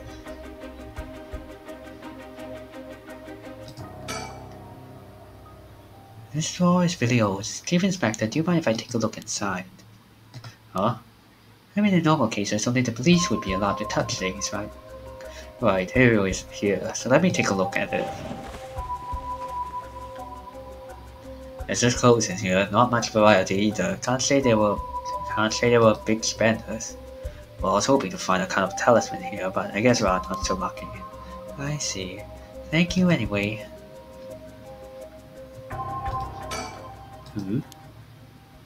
What is it? This book looks like a journal. It's probably wise. A journal? His writing is surprisingly thorough. It's almost as if he was writing a report for someone. Oh wow, now this is something. What is it? What did he write? This is quite a find. Let me give you a summary. So this Kankichiro Iwai fellow, he's been searching for a spell to restore youth for years. So he was into black magic from the start. He believed if he could learn to successfully perform the spell, he could then use it to earn a fortune. To tell you the truth, it seems he was already getting funded after he acquired this grimoire. You don't say. This is starting to sound kind of familiar. But first, let's find out how he got his hands on this grimoire. It seems that Nijima told him where he could obtain the book when they were both in prison. What? That's nearly too much of a coincidence. Likely not coincidence. It seems that like Iwai took an interest in the Nijima murders after it made the news. He admired him rather passionately. You might even say he worshipped the man. Worship? Nijima of all people. This was a time when students were itching to rebel. Anyone who did something to save the world was bound to gather admirers. Iwai had been collecting these photos ever since that time. And since he just so happened to land in prison at the same time as Nijima, he made sure to get in contact. This is a lot. I mean, even having it all laid out like this, the thought of Nijima being involved with these grimoires is staggering. I don't think we ever had anything pointing to that. What's the connection?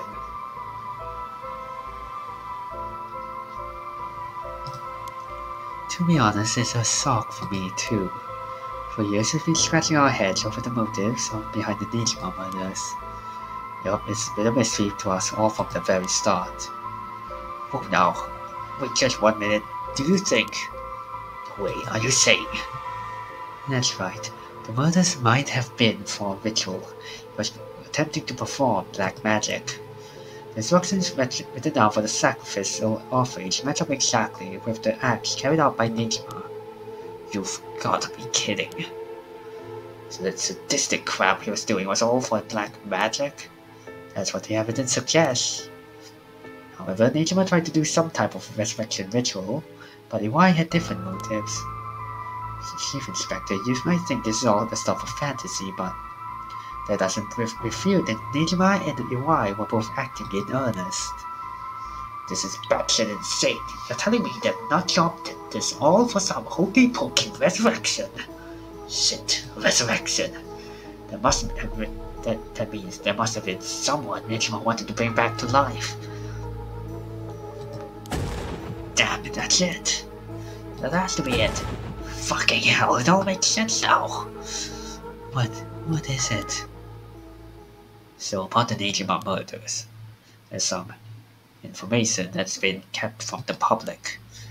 Go on. When we broke into his house and arrested him, we also found a baby. A baby?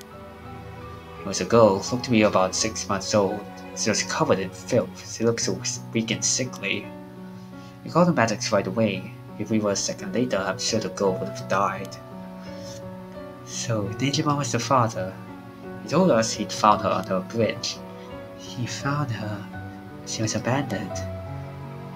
I've heard of parents threatening to leave their child under a bridge as a threat, but do you think it really happens? I suppose there are those cases with the dead newborns found stuffed inside coin lockers, so it's not without precedent. Whatever the case, we never found out the truth. But there's one rumor from back then that I could never get out of my mind, and it's starting to sound more likely now. Well, I'm sure this isn't the first time we've heard of it. Many believe Nijima's guilty of more crimes than what got him convicted. Back then, a lot of girls went missing. Yeah, I remember all that. Among the high school girls that might have been murdered, or maybe I should say sacrificed, was a girl who was pregnant. Goodness, that's horrific. He killed her and dismembered her body, and we thought maybe the baby we found is what he pulled out from inside of her. Don't misunderstand me, this is all speculation on top of more speculation here. But I for one never believed that man would just take in a baby he found under a bridge. I'm feeling sick. Stay strong, ma'am. I know this is hard to hear. Like I said, don't take that to be the full truth. We were running on speculation back then. Now that this whole resurrection magic has come to play, is to consider the possibility that it was his child, and that maybe he was trying to revive whoever the mother might have been. It's just a theory, but my life would be a tad easier if it were true. That's an interesting thought. If there's anyone Nijima would want to resurrect, the deceased wife is as good as any. The fact that he has obtained a curse stone suggests he has an interest in the right of resurrection. Damn. You're right, and here I was thinking that he was only after the curse's power to massacre. Chief Inspector. Yeah? What happened to the child? Without a birth registration on file, the best we could do was find the girl some suitable foster parents. It was decided to keep the circumstances secret for the sake of the child's future. Well, that's just taken care of.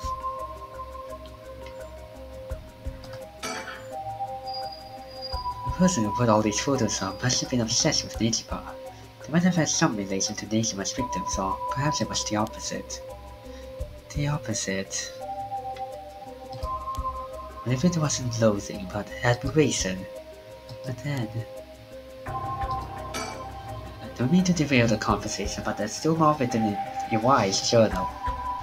You know, Iwai had managed to obtain the grimoire thanks to the advice he got from his idol, Nijima, while in prison. After conducting research and gathering more information, he determined he had a chance to get rich quick. Right, thought he could make some money if he could successfully use rejuvenation magic.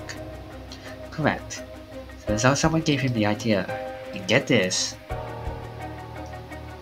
It was the one and only Queen and Chairwoman of Hihaku Soaps herself, Natsue Yamamori.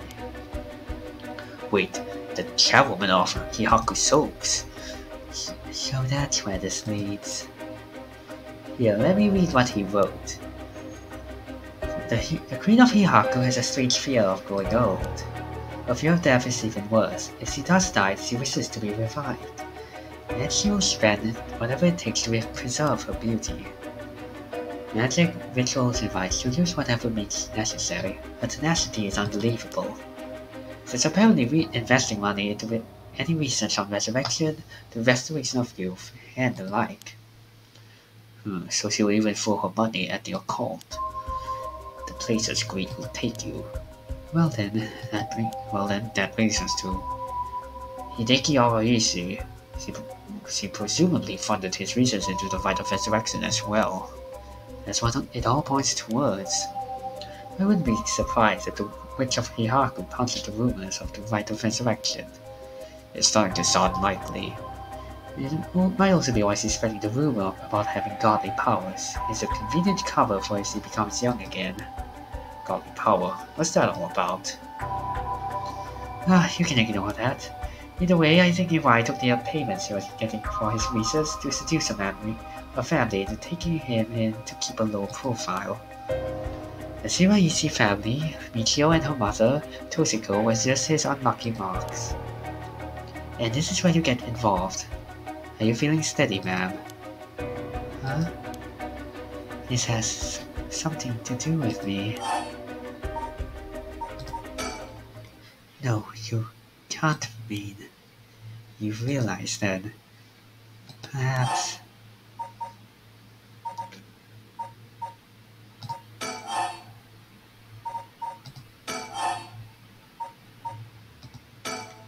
Kagekiyo is a living sacrifice. Was a child. That's exactly it. Iwai moved in with the Shiraishis to practice his magic. He needed a sacrifice to perform his youth restoration spell, but that meant extracting the life force from someone young. Oh, no, of course, that awful man. So it was Iwai, this man. Iwai worshipped Nejima, so he must have also despised Nejima's detractors. Not to mention, he was captured and sent to jail once before. Surely he had a bone to pick with the police. So when he realized he had the chance to both avenge Nejima, embarrass the police, and acquire a living sacrifice at the same time. Fuck. Got it. Why kidnap Haruhi Shigima's son and manage to score 3 birds with 1 stone? You're telling me then that horrid man, he never had the intention of returning my child. It's odd. There might have been a reason why the kidnapper seemed to be mocking the police. He never wanted money. His aim was to humiliate the force. It all made sense. He must have used Michio to lower your boy's defenses, and then kidnapped him on his way back home. And man, he took Shuichi. Calm down, I understand, but must remember to breathe. You don't understand. You have absolutely no idea what I'm going through. This isn't a joke. I wouldn't expect the police to understand. You'll never understand. Leaving sacrifices? What a stupid idea from a stupid little man. Okay, ma'am. Let's just take a moment to breathe while we go get some fresh air. I can't believe this. This is... Chief, I think it's best if we take our leave. But before we go, there's one more important piece of information noted in his journal. Oh? I got in contact with Nijima last year after Nijima's release on parole. We provided him with accommodation and financial support. Is that so? He wants to find a hideout for Nijima to stay in. Damn it. If anything, rather than use his money to support the Shirahishis, his resources went to Nejima instead. If Nejima's looking around anywhere at the moment, it's probably in that hideout. Did he write where it is? Unfortunately, no, not that I can tell. But it seems Michio knew where it was. He's never met with Nejima in person, but says ready to go in and clean up, among other things. What good is that information? The girl's already dead. Oh, wait, she's alive. That's right. Michio Shirahishi is alive. If you can find her and get her to talk, you can get her to spill the beans on his hideout too. Investigator, I'm asking you. I should be going. The lady's not well.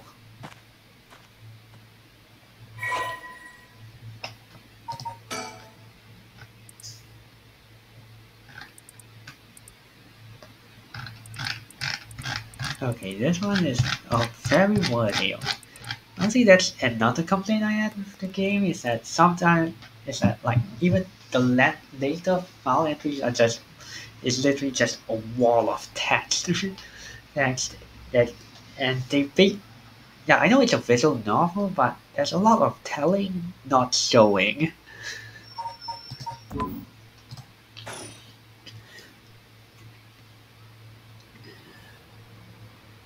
The bulb is gone. No, not the bulb. Are you feeling better now that we've gotten some fresh air, ma'am? I'm fine. Suddenly finding out who the kidnapper was really made me lose my wits. We managed to solve the kidnapping case by pure luck here.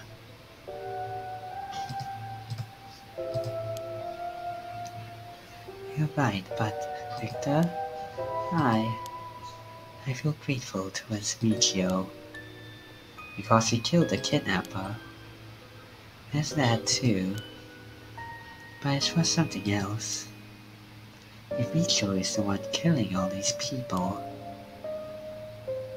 then she must have acquired quite a sizable amount by now. Soul Rex, I mean. Okay, who did... Yes.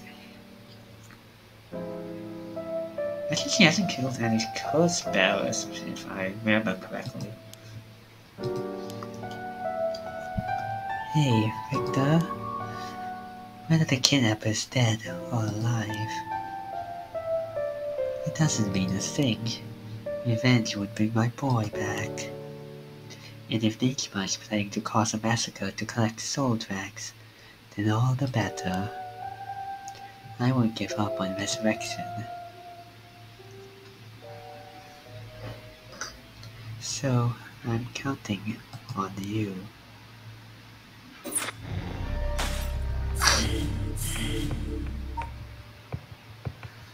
Okay, so... what should I do?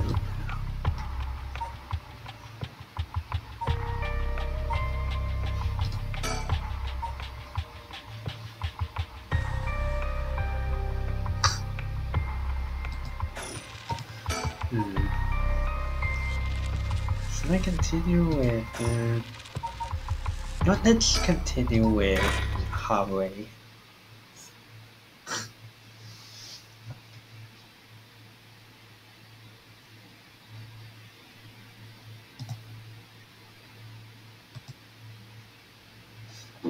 In further news, today the body of an adult male was discovered in the residence of one Toshiko Shiraishi around noon. The man, identified as Kankichiro Iwai, is said to have been in a relationship with Toshiko. He was unemployed at the time of his death. While further investigations are still underway, it is suspected that his death is connected to the recent serial killings in Honjo. Evidence on the scene may also implicate Mr. Wife in the unsolved child abduction and murder case from last year.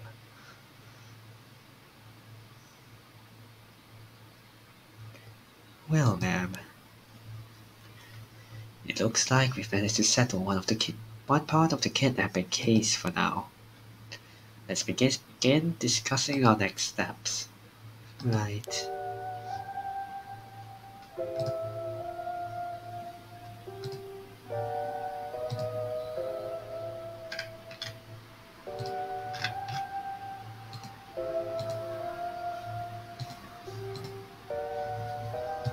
Okay. I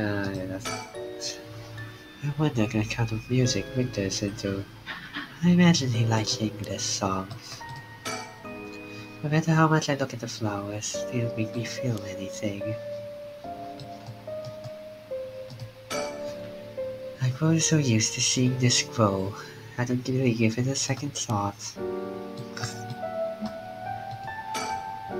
The light, it's a little dim even during the day, but I like it that way. I suppose I should offer him some tea. I don't really feel like it. A fax machine. You can send images to other places along the telephone network. I barely find a use for it. I don't have a reason to use the phone right now. Okay. There's no tick yet. The ticking of the clock gets on my nerves sometimes. I've stopped watching the news. There's too much fluff. I wish they cut out the important stories and just report on what's important. Well, you're gonna hate it in 2023 then.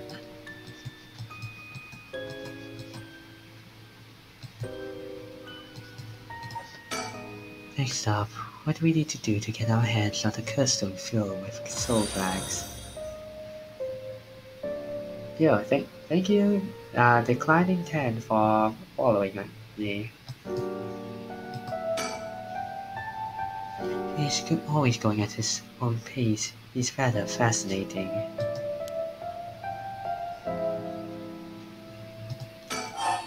I've also been getting a lot of followers at this rate lately.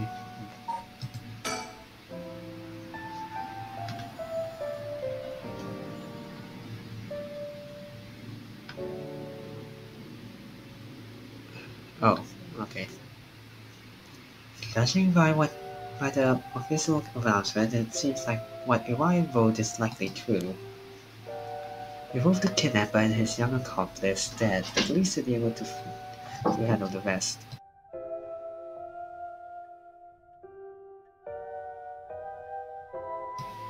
Sorry, that was my dad. Now that it's over, I can't help but think how pitiful it all is.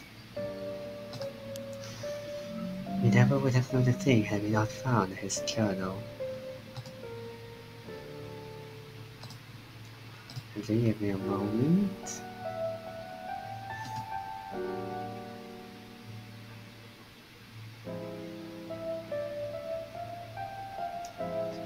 Oh, hi there, Axia.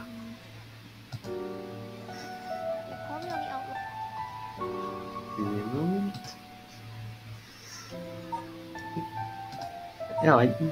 I didn't notice you said hello. Wait, when did you join the stream? Axia?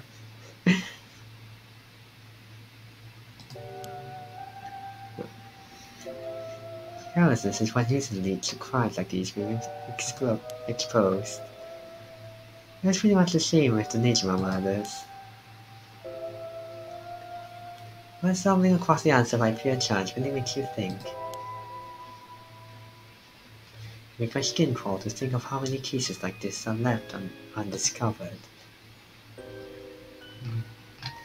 Okay, you can hear me check something. I usually pay attention, but usually I'm...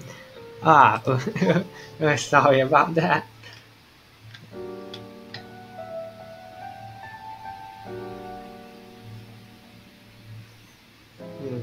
I don't. No. Um. By the way, what time are you usually free?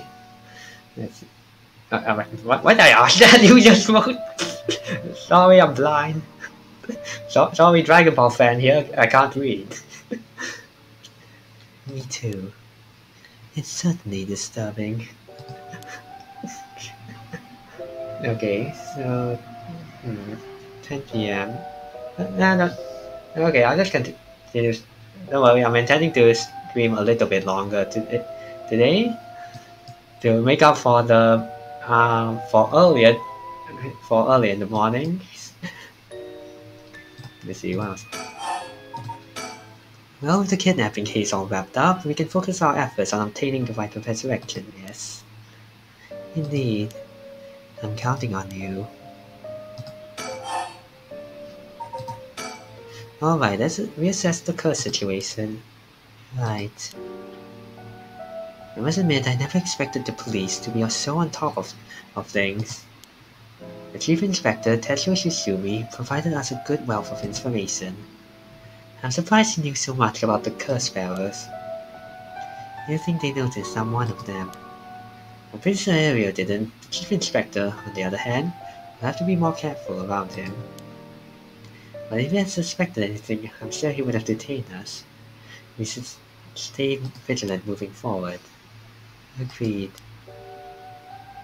Even if we steal a curse stone, you may not be able to successfully perform the rite unless you're a curse bearer yourself. Would you be okay with hanging on to the stone from now on? Of course. Just don't use it though, okay? Look at that face. Does that look like the face of someone who's going to follow your orders? Alright.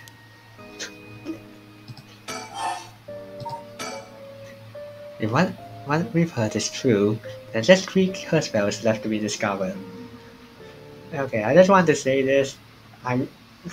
The position right now is I keep thinking of that one Trafalgar Law image. You know the one, the can we get much higher what image? The one where he's sitting down. There's the Whispering Canal, the Beckoning Light, and the Taiko Suga route left to investigate. It may benefit us to visit the places connected to these stories a few times. I see. I'm still highly suspicious of the people at Hihaku Soaps. They could be the one pulling the strings. Yeah, did you see that? That Takumi Yumioka fellow is probably aware of the curse spells we're searching for. Tracking his movements may prove to be useful. You want to follow him. If we were to follow anyone, he'd be my first choice, but... Damn it, times like this really have me wishing I had more personnel. I imagine it's tough working on your own. It's the plight of running a small business. I'm always on the hunt for a skilled assistant.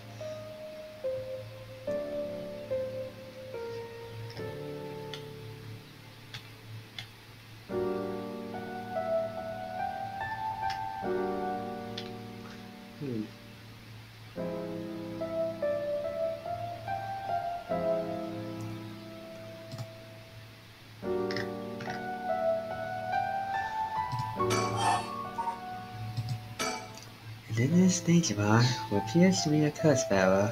The one-sided read, I think it was. If we want to look for someone that's likely to gather a whole lot of soul drags, well, look no further. He did say he would unleash his curse on a large number of people at nightfall. If he gets the chance to, if the Chief Inspector manages to track down Michio, then well... There's a chance he'll manage to apprehend Nejima before he gets up to no good. But why did you tell the Chief Inspector about the safe house if he hadn't had that lead?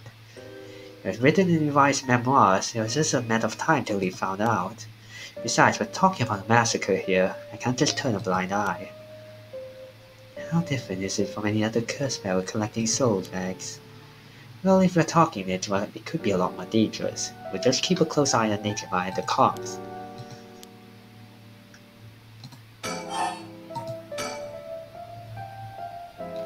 about that girl from before, Ayami Tono? Do you think she could be a curse bearer? Well, there's a chance she could have gone and stolen someone else's curse stone by now. That's possible too, but... We haven't been to Midoricho Park yet, the place connected to the Taiko Sugaru. Ah, right, that's close to where she lives. What if she was a curse bearer this entire time? She could have lied. It's possible. It would make her a brilliant actress to boot. The idea's got me itching to investigate her again. That place is rather suspicious. If only we could run into someone there. Victor. Yes? Oh. Ah, that's right. Would you mind if we make a quick stop on our way? We can make it quick. I apologize for the diversion, but I'd like to visit a candy store if possible. I suppose I don't mind.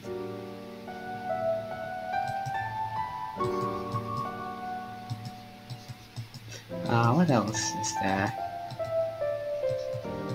Okay, there's nothing else to talk about with you. Next time, what's the email, babe? Okay, there's not much we can do here. Then shall we depart? Ooh, nice.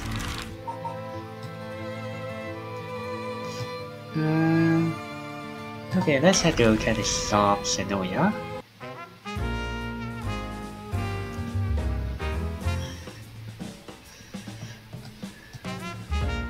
Ooh, vending machines. Give me some SP items. There are some vending machines. You can buy canned juice for 100 yen. These days, vending machines sell a lot of things besides juice too. The shop's close to the park, so children have been coming and going without pause. Places like this candy shop have been slowly disappearing from the street view recently. Honestly, they're still around in Singapore. The only one Digimon Cybersloop has this kind of detail that's still part of the game. Well, I haven't played it, so I wouldn't know. Alright. Oh, hey there. Whoa, no way! Jeez, you made me jump. It's Mockingbird number 14! Falcon Man! Falcon Man! This guy's a real speed demon. Oh, is that right? It's kinda scary. It's kinda scary how you even know the exact number with just a single glance. Number 14. Okay, we really have a pretty good collection. Yeah, the investigation part of this game is honestly pretty good. Like, I don't think there are many places where you can get stuck.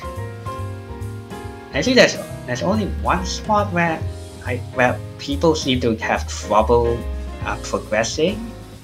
Actually, we'll kind of it'll be a while before we get to it, but I'll point it out once we get there.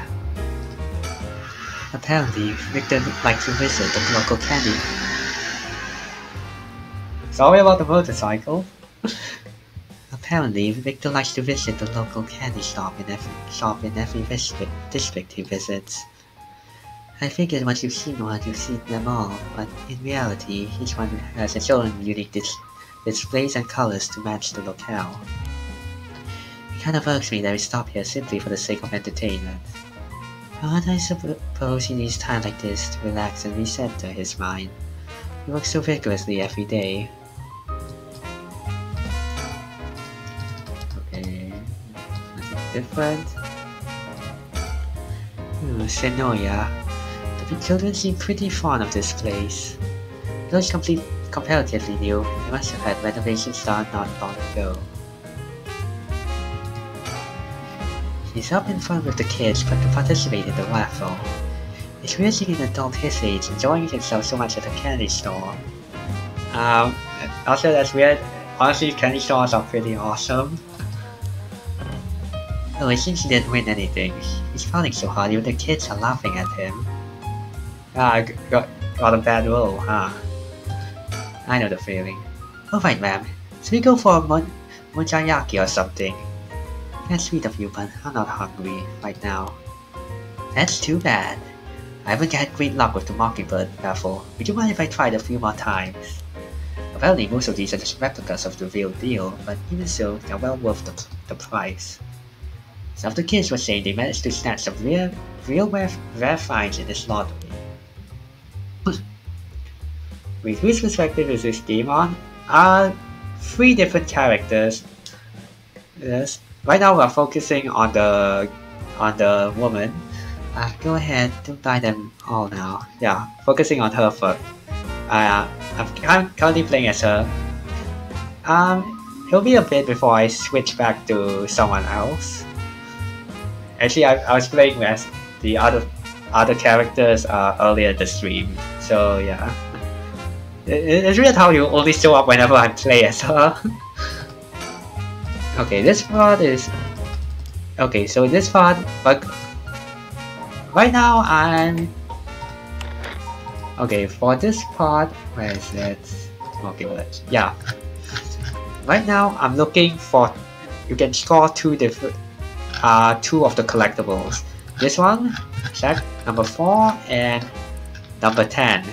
The 2 of them hidden in this spot. So in this area you can get 3 of the collectibles.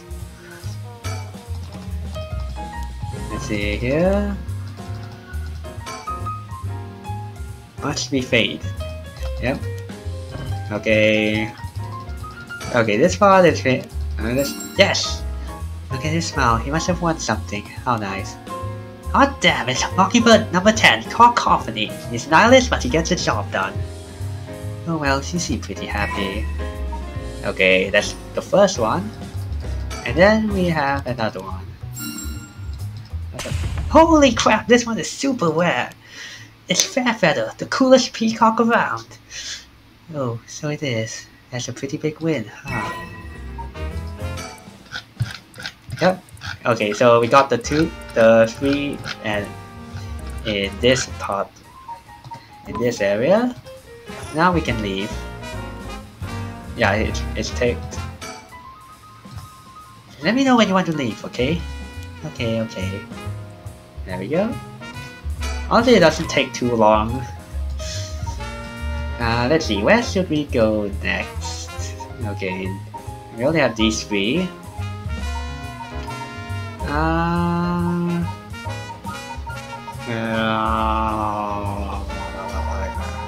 Okay, really doesn't matter which one I go to first. Okay, let's go to the park. Kinsey Park.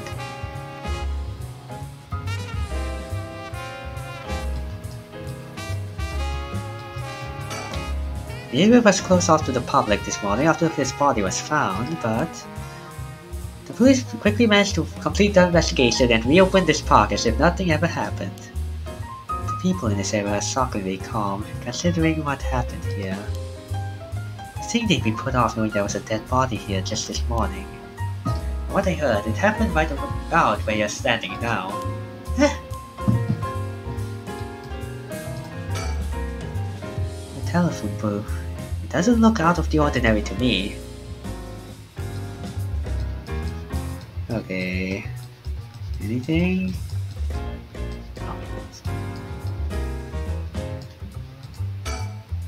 A bunch of kids gathered around Victor to poke fun at his clothing.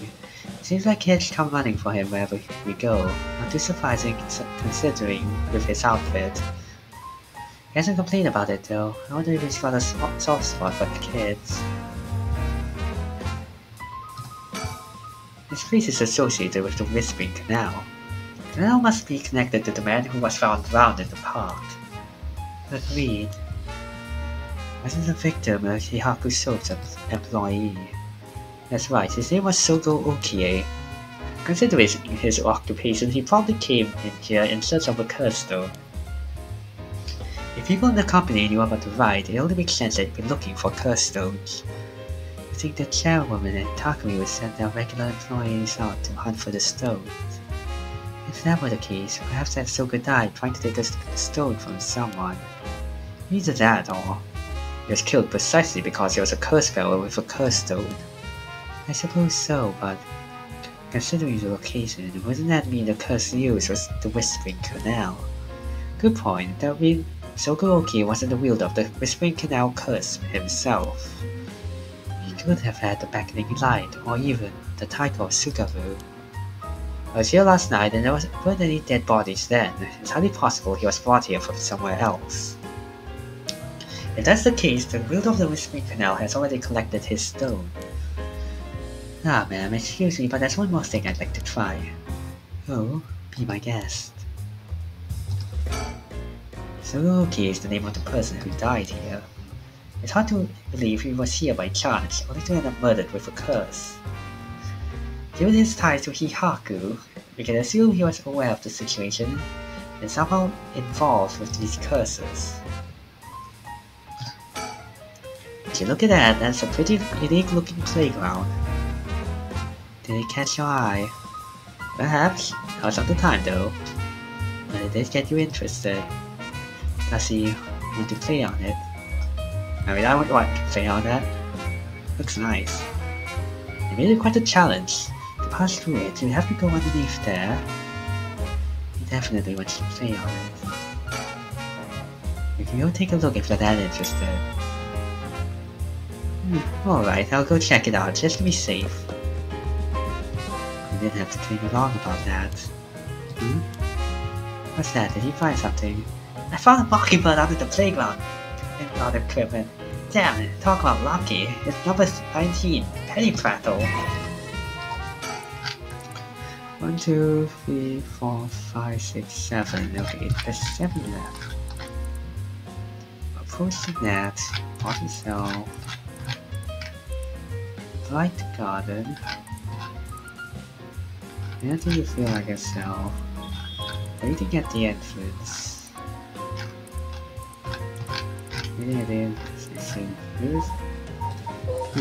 I might have to take a look, because I feel like I might have missed one. I see. Congrats. Playgrounds always get me all fired up. Let's see. The two cursed fellows battled it out here last night. Who could the other person have been?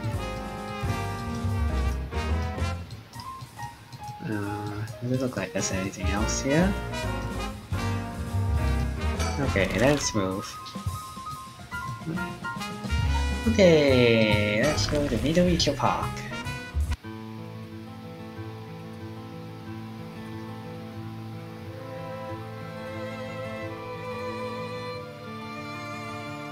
Okay. Oh, hi there. Because I've yet to determine who the remaining curse bearers are, we have to find them soon. Let's see. Nothing here. Everyone is relaxing so peacefully in the park. It's hard to imagine it was the site of some horrid curse. Because I've yet to determine who the remaining curse bearers are, we have to find them soon. Victor seems to be a little nervous when Nayami Todo was mentioned. Or was I just imagining it? We reason to believe the curse bearer of the Taiko Suguru was here last night. It's possible they are already dead, but we haven't found any definitive leads. Okay, so... looks like we have to approach her. Hey, that lady over there. That's Ayami Todo. She seems to be trying to hide. You'll know to startle her and have her run off on us. Let's sit and watch her for now. Doesn't look like she's planning to move anytime soon. Alright, I'll be right back. Ah, he's gone. I suppose he really wanted to talk with her. Oh, there he is. Does he mean to jump out and surprise her from behind? Huh? Does he mean to intimidate her? Ah, she noticed. I guess his purpose was to talk with her after all. Wonder what they're talking about. She doesn't look like she's planning to run. Oh, they're coming here. Here she is. What do you think? Smooth work by the master, hmm?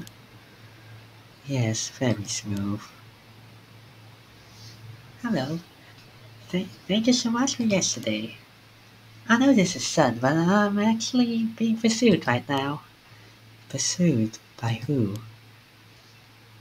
I think it's the police. Would you be willing to provide me shelter? From the police? I figured we could hear her out and see what kind of mess she's gotten herself in. Don't make it sound like I'm some kind of criminal, please.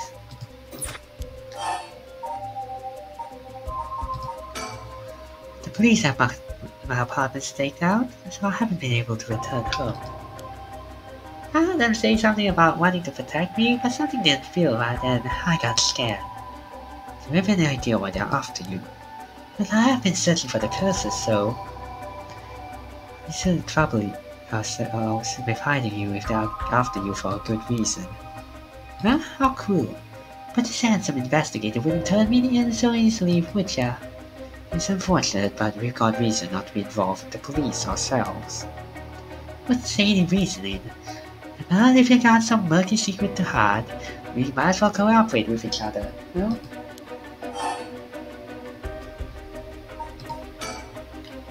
But if you got some murky secret to hide, I guess. Anyway, how are your plans to resurrect Hokusai going? Fortunately, that's been going quite well. Oh? Does it mean you found someone to steal a curse stone from? Not exactly, but I've found out a kind of last resort. Which is why I can't let the police get me. What do you mean by a last resort? You're really asking me that? Doesn't concern you at all. What should I tell you? What do we make a deal? In exchange for keeping you hidden from the police, you'll tell us about your last resort. Is that what you got you interested? Well, I've got it. You mean to steal it for yourself? Not at all. I'm just curious. And excuses will not do. I don't need you to. I'll find a way to stay safe on my own. That was a close one. I should have known the only one you can count on in this world is yourself. Can't let her get away. Let's go after her. Stop it. Get any closer and I'll scream. Please wait. We'll help you out. With no conditions. When you change your mind quick, let's just make you all the more suspicious. I tried my best, but I couldn't convince her to stay. Maybe you don't know how to handle a girl like that. Since she's looking for a safe haven, would you mind me sharing your address with her, just in case? Well, it doesn't really bother me, but you do recognize there are police officers in my close family. At least you'll allow us to keep in contact, no matter how small. I can't help but feel oddly irritated around that girl, Ayame Tono. She puts on an innocent front, but she seems to be hiding something. Okay, anything else with her? Ayame Tono says her plans for the rite of resurrection may be achievable through this last resort. Does this mean she's given up her plan to steal a curse stone? Victor? You know, I have one as well. A last resort. You do? Even if we don't steal another curse stone, I already have my own. If it becomes necessary, I am prepared to use it. So much? Yes. Excuse me? So you think it might be possible that she has one of her own too? But that she despises the idea of using it to kill others, so instead she needs to steal a curse stone with soul wax already in it. It doesn't contradict anything we know. She lives nearby, which means she might have the type of Sugaru curse stone. We still don't know much about that one. Victor, that last resort Ayame spoke of. It could be our chance. We can use her. I hear you loud and clear. Okay, that's just the same. Anything else here? No, everything seems to be done. Okay, that leaves Honjo Bridge. Okay, this should be interesting.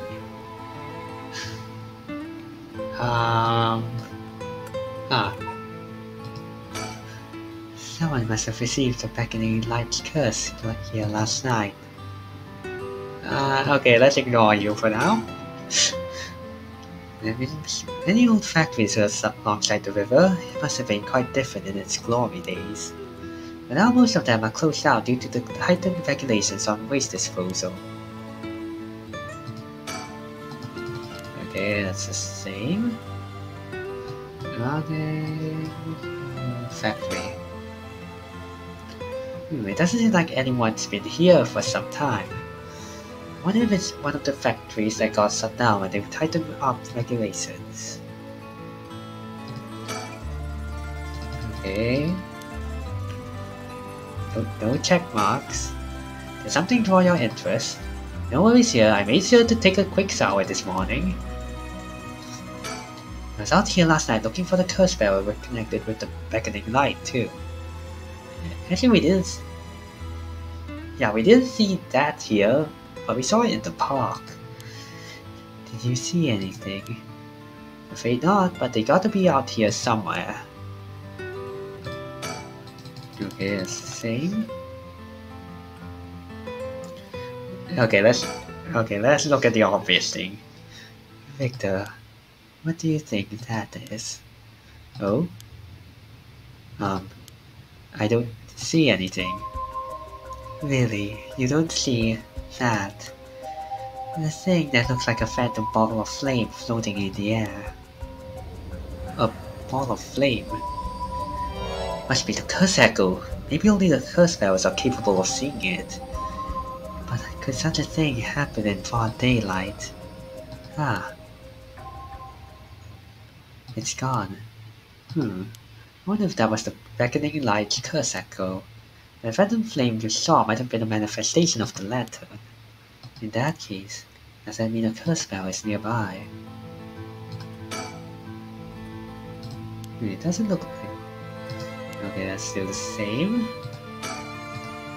A curse bearer might be lurking in the vicinity. I'm going to check the surroundings.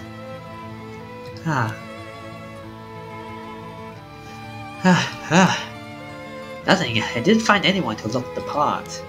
I see. I don't doubt something happened around here, but... Okay.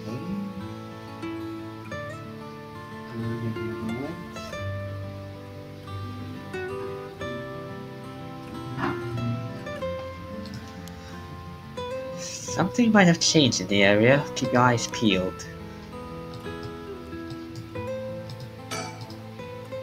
What you saw earlier must have been the beckoning light. Something might have changed after what just happened.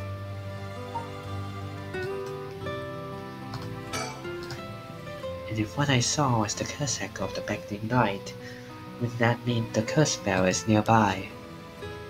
I'm not feeling any strange presence, but that could be because it's midday.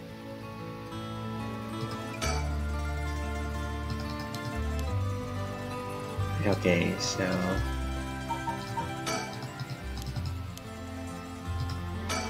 Yeah. Okay, let's just go home.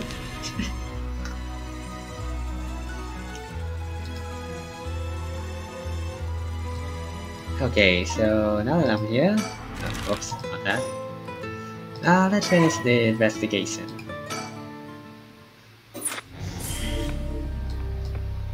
Yeah, well... Looks like we've got a new character on the chart. Okay, let me change this. Who could that be? Darkness. Oh, I knew it. We're playing as Ansem, the Seeker of Darkness. Yeah, we have time to play as this. If I remember this correctly. Ah, my head. What's happening? Fake. Where is it? Yahoo. You see? Did somebody say don't darkness? ah, ah, ah. Did I hit my head? It's killing me. And my vision is all blurry. Is that the ceiling? I feel the cold floor against my back. I must have fallen or something. I've fallen and I can't get up.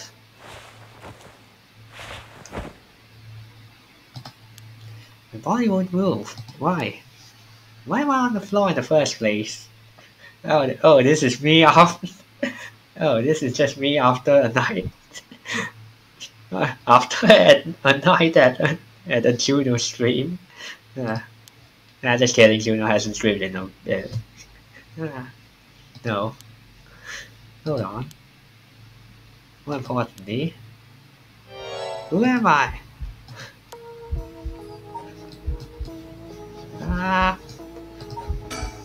Okay, think. Try to remember something. Anything. Resurrection. Dead body. Yeah, it feels like my head is going to split apart. What was that? The man's face. I think I've seen it before. I'm sure I know it. Enter the man's name. Okay, you probably don't remember it.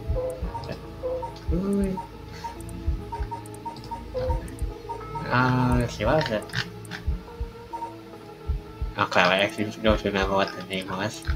Let's see, Sogo, Race,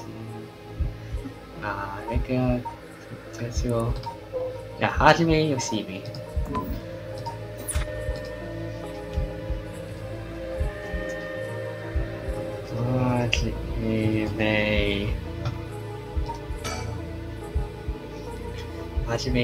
Hajime Yoshimi.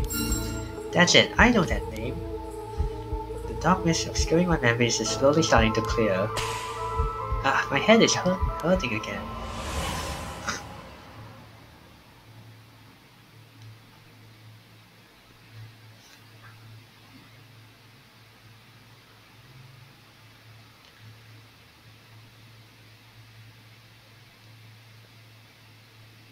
What was that? A memory of mine? Hajime and I think we were close. But the first thing I saw, he was dead. Did I? Just what kind of person am I? Get up!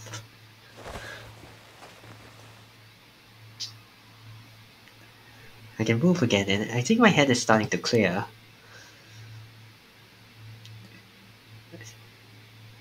Looks like I'm in some kind of warehouse. Oh crap, Run Zero escape. Maybe I can find some clues as to what happened. I should take a look around. You can press this button at any point in the chapter and start again from the same point when you select resume. You can stop by playing a different route before returning to this one. Okay. It would open, must be locked from the outside. So I really am locked here. I don't know what's going on, but I thought I can afford to take my time here. Oh, I tried banging on it, but there was no response. Doesn't seem like anyone's out there. Hit it more! Okay, let's look at okay, I can't look at the light. There's a key to the sink. Now, I can use this to see what I look like. It might help me remember who I am. No good. This mirror is completely unusable with all the grime that's built up on it. I wonder if I can clean it somehow. Is there any water? There's a little sink here. It's pretty dirty. Hope I don't have to use it. There's water dripping from the faucet, but the knobs are stuck. I can't move them in any direction. Okay. Trash can. There's a bunch of garbage in the corners. My guess is that this room isn't used very often, if at all. I'm the trash man. Man, I throw trash at people. I can't just wait here for someone to come to my rescue. I need to look for a way out. Chair. A folding chair. All alone in the middle of the room. Gives me the creeps for some reason. Yokuso. Watashino Soul Society. They must have sat me on it earlier. But I probably passed out and fell on the floor.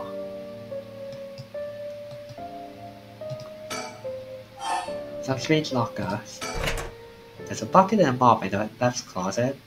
Guess that's when they keep their cleaning stuff. Okay, the right one. Nothing inside but a piece of paper stuck to the front. Chemical, flammable, liquid, ventilation, if leaked, equipment integrity, thoroughly. That's quite a collection of words. What could this place be used for? Air duct. They went up the ventilation shaft. There's an air duct on the ceiling. Could this place have been a factory at some point? Wish I could crawl through it to escape, but I don't see any way to get into it from here. Desk. A typical office desk. There's all kinds of stationery on it. Is there anything that looks usable? There's this pen, but I don't really need it. I'll leave it from here then. Okay, remember that's there. Top drawer. Nothing. Middle drawer. Alkyl benzene, benzalkonium chloride, sulfonic acid, sodium hydroxide. Chemicals. This is some kind of chemical plant. Bottom drawer. Nothing in the bottom drawer. Wait, there's something stuck way in the back. It looks like there's some kind of sticker stuck back there, but it's too dark to tell what it is. Damn it. Cabinet. Cabinet straight off an office. Let's see what happens if I slide this open. Nothing. Let's try the drawers, starting from the top. Empty. This last drawer is different from the others. There's a padlock with a 4-digit combination. I have no idea what the combination could be. Let's leave it for now. The top looks brand new compared to everything in this room. Is this room being used for something? Okay, what else? What's this? The label's been torn off, but this must be soap. There's quite a bit left inside. Take it. I might be able to use this. Might as well keep it on me. We have soap! I shall now use it on the closest redditor. Oh wait, that's me. A big self-use in storage spaces. Okay, nothing else. Cardboard boxes. A bunch of messily stacked cardboard boxes. I took a peek inside, but it was too dark to see much. I'll need more light. The switchboard. Looking inside, it seems that this room has electricity at least. Does this mean someone is using this place or something? Okay. Okay, let's get a bucket and mop. Oh, I might be able to use these cleaning supplies. I can fill the bucket with soap and use the mop to clear away most of the grime. Soapy mop! Okay, let's use it on the mirror. There's a soapy mop. I should be able to clean the mirror with this. Whoa, clean in one swipe. The soap is pretty good. I'll have to remember the brand. Okay, I need to think of a voice for her now. Okay, so, this is what I look like. Right, yeah, this is me. I know this face. But something doesn't feel right. Something's missing. Oh, my name. I can't remember my name. I need to figure out what my name is.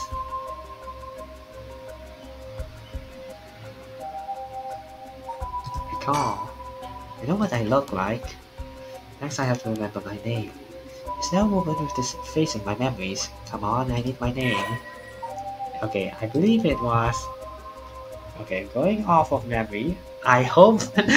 Okay, I'm fairly confident it's this. I hope I don't need to check. Mayu Chozawa. Nice. Yes, that's definitely it. My name is Mayu Chozawa. Mysterious woman, Mayu Chozawa. My name is Mayu Chozawa. The man I saw in my memories. How do you see me? Is my fiancé. Wait. If what I saw was from my past, then Hajime's... No. Hajime could never be killed so easily. There must be some kind of mistake. Knowing him, he's probably worked himself into a frenzy looking for me. I have to get out of here and let him know that I'm okay.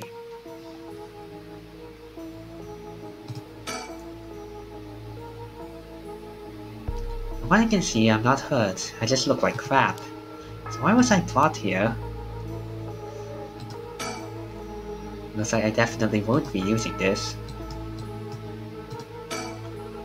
It looks like the light on the ceiling is on. But it's still so dark. Oh, there's dirt all over the bulb. Time for that mop to make another appearance. Time to mop the light. There, it's a little brighter now. Okay, that reminds me of that one scene where in Cowboy Bebop where Spike is just mopping the walls. That's hilarious. You know the scene that's used in the God, I love a girl that would just kill me. I think that's what. I hope that was a very good recreation of that. Yeah, it's a little brighter now. Oh, hang on.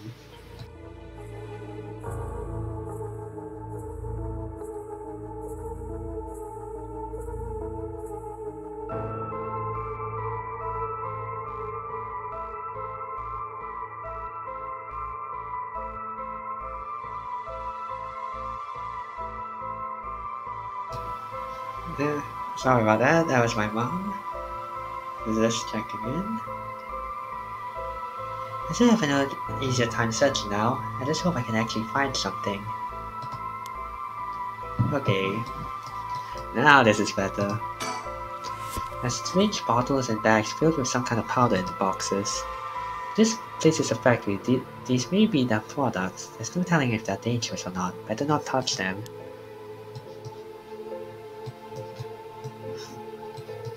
Okay.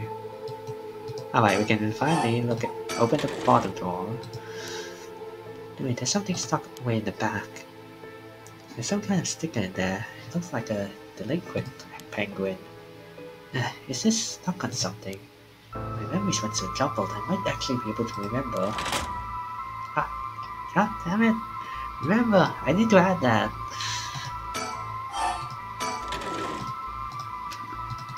Okay,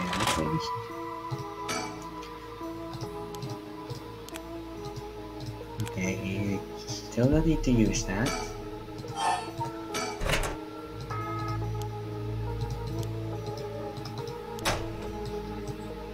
Oh hey, what's this? There's something on the floor here. Was this here all along? I had no idea. It's been carved out of wood. It's kind of creepy. Something about this feels different than all the other abandoned junk in here. Okay, we found it. The beckoning light. What is this? It's just a terrible regret. Resentful memories flowing into my mind.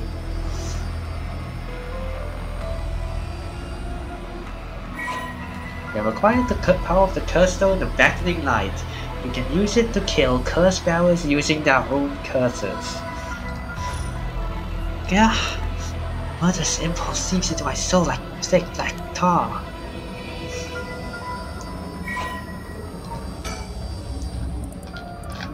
Okay, let's go. Kills by means of the curse they possess, one who has become a curse bearer. So yeah, this definitely seems like the strongest one. It literally is just a counter to every other curses.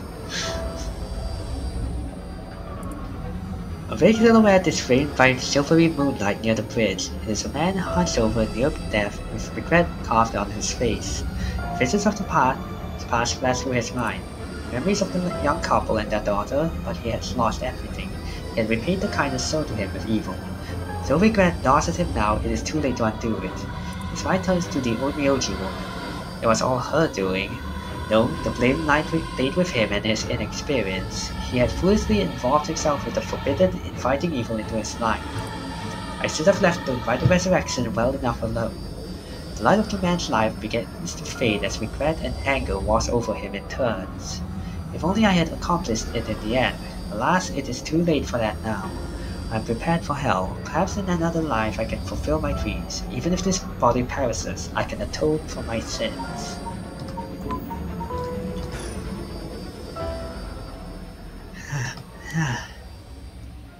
I remember now. I remember everything. I know why I was brought here. That's right, earlier.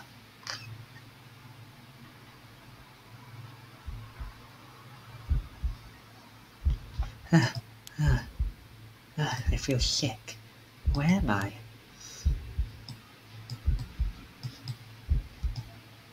Yes, that's correct. We finally have a confession. Someone's talking on the phone? Yes, quite stubborn. We had to use the maximum dose of truth serum. Truth serum? They drugged me with something. There's someone behind me. Can I get a look at them? Damn, my body won't move. Oh, hi there. Oh, you're awake. Your head must be beginning to clear right about now. You took me. Shit, you tricked me. Such a harsh accusation. It was you who was being uncooperative. What did you do to me? What's that about a truth serum?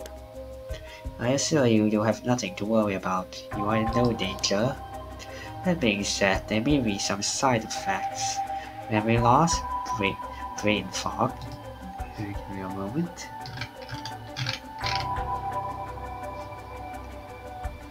Okay. It was you. You were the one who hurt Hajime. Try all you want. I'm not telling you shit. No matter. I already have everything I need. What? I'm in the middle of a call with the chairwoman. Why don't you have a rest while you wait? Hey, stop. Get away from me.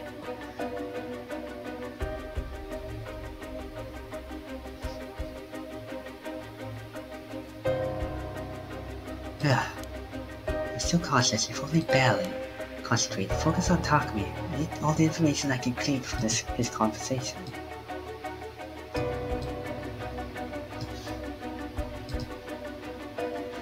Max, he does not seem to know where that is hidden. Hajime Yoshimi was the same. Yes, it was unexpected, but... No, you really did do something to Hajime. Damn it, I'm fading. Straight ahead. That was close. I just have to keep listening. There you go. From Awaishi. Yes, exactly as planned. All according to Keikaku. As for a why, I expect, yes, as soon as possible. Yes, the curse will likely tomorrow, according to our EC. I can't. Just a little more. Oh yeah, if you're playing with a controller, the shaking in your head part is a lot more annoying. Yes, as long as we keep her in here, the curse will. Yes, she'll certainly want to bring back her dead fiancé. Is she talking about me? I'm fading again. Keep it together. Anything I can learn. Yes, I'll be leaving her here. I'll take the telephone with me. Ah yes, that is in the cabinet. I suppose no problem. Yes, I haven't changed the lock. The year of the company's founding. I can't hold on any longer.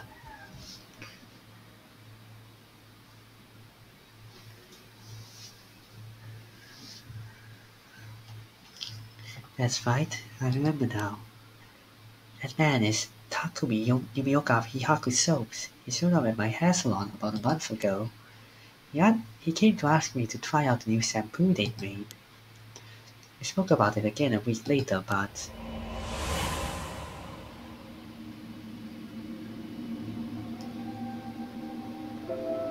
he suddenly started asking me about my fiancée. I remember thinking that was pretty weird. Hihaku is a huge company, so I tried to be polite and answered all his questions. He wanted to know what kind of family Hajime came from. If there was anything special about them or if he was heir to anything. I thought it was so strange I didn't give him any specifics. And then at night, never came to the place we agreed to meet, so I went to where he said he'd be going, the former Yasuda Gardens. That's where I found his dead body. I was so distraught I just ran away. I didn't want to believe what I was seeing. After that, I decided to put all my hopes in that rite of resurrection everyone was talking about. I searched desperately for anything I could find about the 7 mysteries of Honjo. And then, Takumi showed up again. He told me that he knew something about how Hajime died. I thought I would just act interested in what he had to say, but I fell for it completely. Next thing I knew, I was locked up in this room. Pump full of drugs and left here on the floor, barely even conscious. I spent the night dreaming of him, praying for a chance at the rite of resurrection. And at midnight last night, I got the curse of the beckoning light.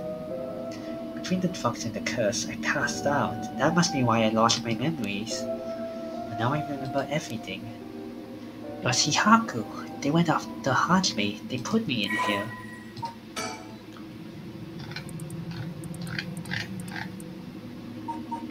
Okay, that much.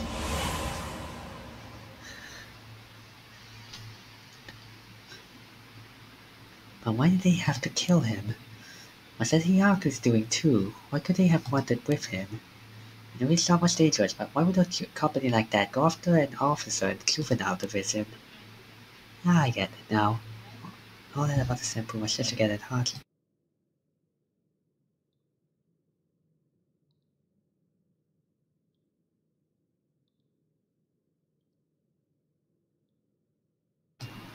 Sorry, that was my mom again.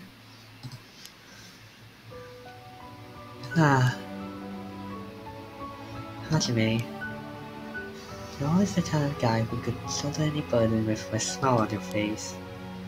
What burden were you carrying this time? To be targeted by a company that's more than willing to kidnap and drug people. Was this something you couldn't tell even me? No. Takumi said he had gotten some kind of information on me using the drug. Could I have had Hajime's secret somewhere in my memories? If I did, what could it have been? Did Hajime tell me something? Whatever it is, just let me say one thing. Fuck you, Hihaku. I'm not about to let any of this go the way you want. Yeah, that's right. It's up to me to protect any secret that Hajime was trying to hide. I'll finish whatever it is he didn't get a chance to. After all, it's always been up to me to clean up your messes. It's okay, whatever you got yourself involved in. I'm sure you had good reason. I'm not gonna take them for all they've got. Just you wait and see. Alright, it's about time I got out of this dump.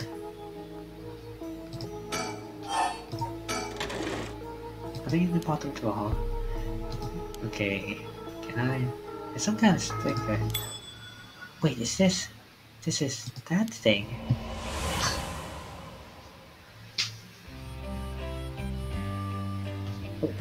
Alright. Hajime, thanks for waiting. Aw, what's wrong? You're wasting that handsome face of yours looking like that. You think? I think I'm still plenty handsome. Hahaha, can't argue with that. You're not meeting with that girl today? He told me, I mean. No, she's off doing who knows what. That's too bad. I found a hair catalog I thought would be perfect for her. Seems like you are pretty worried about her. Yeah, she reminds me of myself at that age. I can't help but worry. You think? I'd say she's a little more of sunshine compared to what you were like.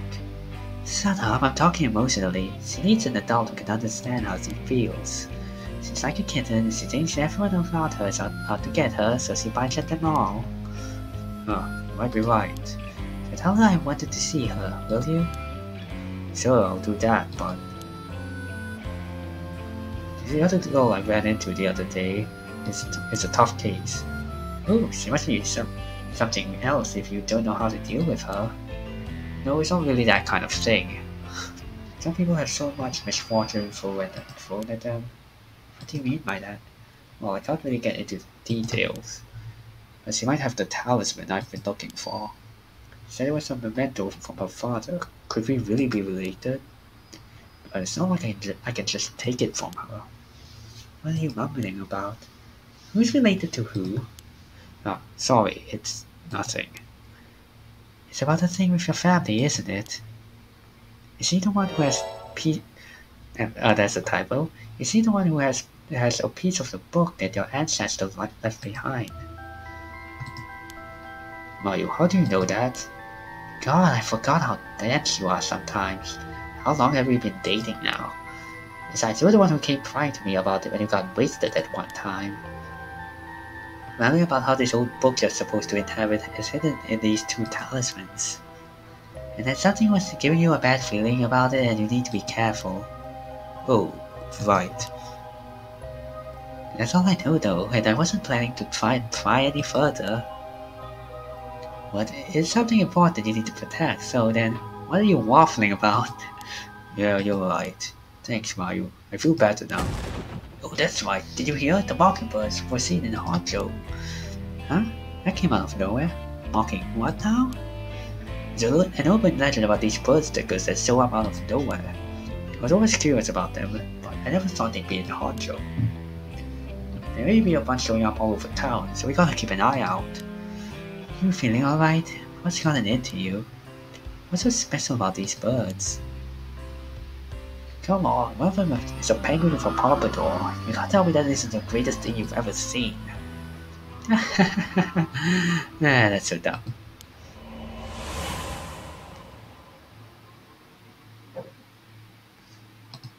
That's right. We're trying to protect something left to him. Could that be the information that Hihaku wanted? Mockingbird number 3. Okay, so let's look at this cabinet. Oh yeah, Takumi said something about this. He said he put something in here and locked it. So there's probably something in here. Should I try my luck with the lock? Okay, the first number from the left. Okay, he mentioned it's the founding of Hihaku. There it is. 1946. 1. Second number. Third. Well? Yes, it opened. Huh? But how did the year Hihaku was established suddenly appear in my mind? I have an idea when it might have been, but did I really get that lucky? Now that I think about it, there's definitely something different in the air here. Is this another side effect of the drugs or something else? Well, it doesn't matter right now. Let's see what's in here. What is this thing? Well, I guess I might as well pull it out. Yes. Ah, and it looks like some sort of. It looks sort of like a phone, but there's no receiver. Oh, I know, this is a fax machine. I've seen commercials for these on TV. If I remember correctly, it's used to send copies of documents to other people who have one. What an age we live in where we can send letters and things without going through the mailman. Ah, that sounds stupid. This means I can call for help without a telephone. I never used one before, but if I can connect it to the power in the phone line. Alright, we got power. Now I just need to figure out who I can send it to. What else do I need? I found a bunch of paper in the cabinet. I'll need a pen to write it. And I'll need a phone number for a fax machine to send this to. What am I going to do about that?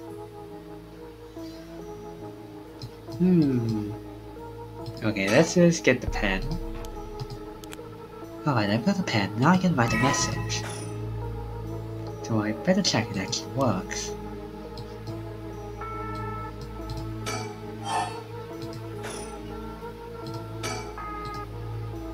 Let's see if there's anything else on the desk. The cabinet.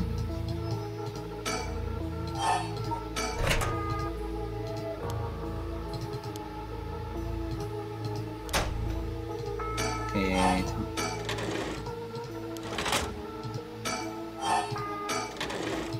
There's some kind of note in the middle for... Oh my god. Weekly magazine. It's a fairly recent issue. The cover story is an interview with the chairwoman of Hihaku Soaps. Not interested.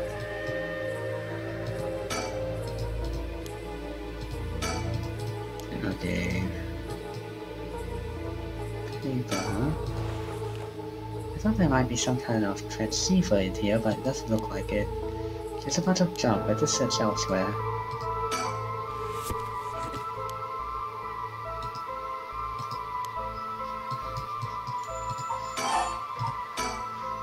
An old-base pen. The pen tip is totally dry. I won't be able to write anything with this. I wonder if I could fix it somehow. How do I fix a pen with dried up ink on the tip? And let's see. I need a pen and a phone number for a fax machine. Okay. So we can't do anything with the pen right now. So yeah. However, we are able to do something with... We are able to find out is... We do know of a fax machine we can send it to, so let's head over here. The fax machine. The number of our home is 63. Redacted. Is everything alright? I'm fine, this is something I wanted to check. Is that so?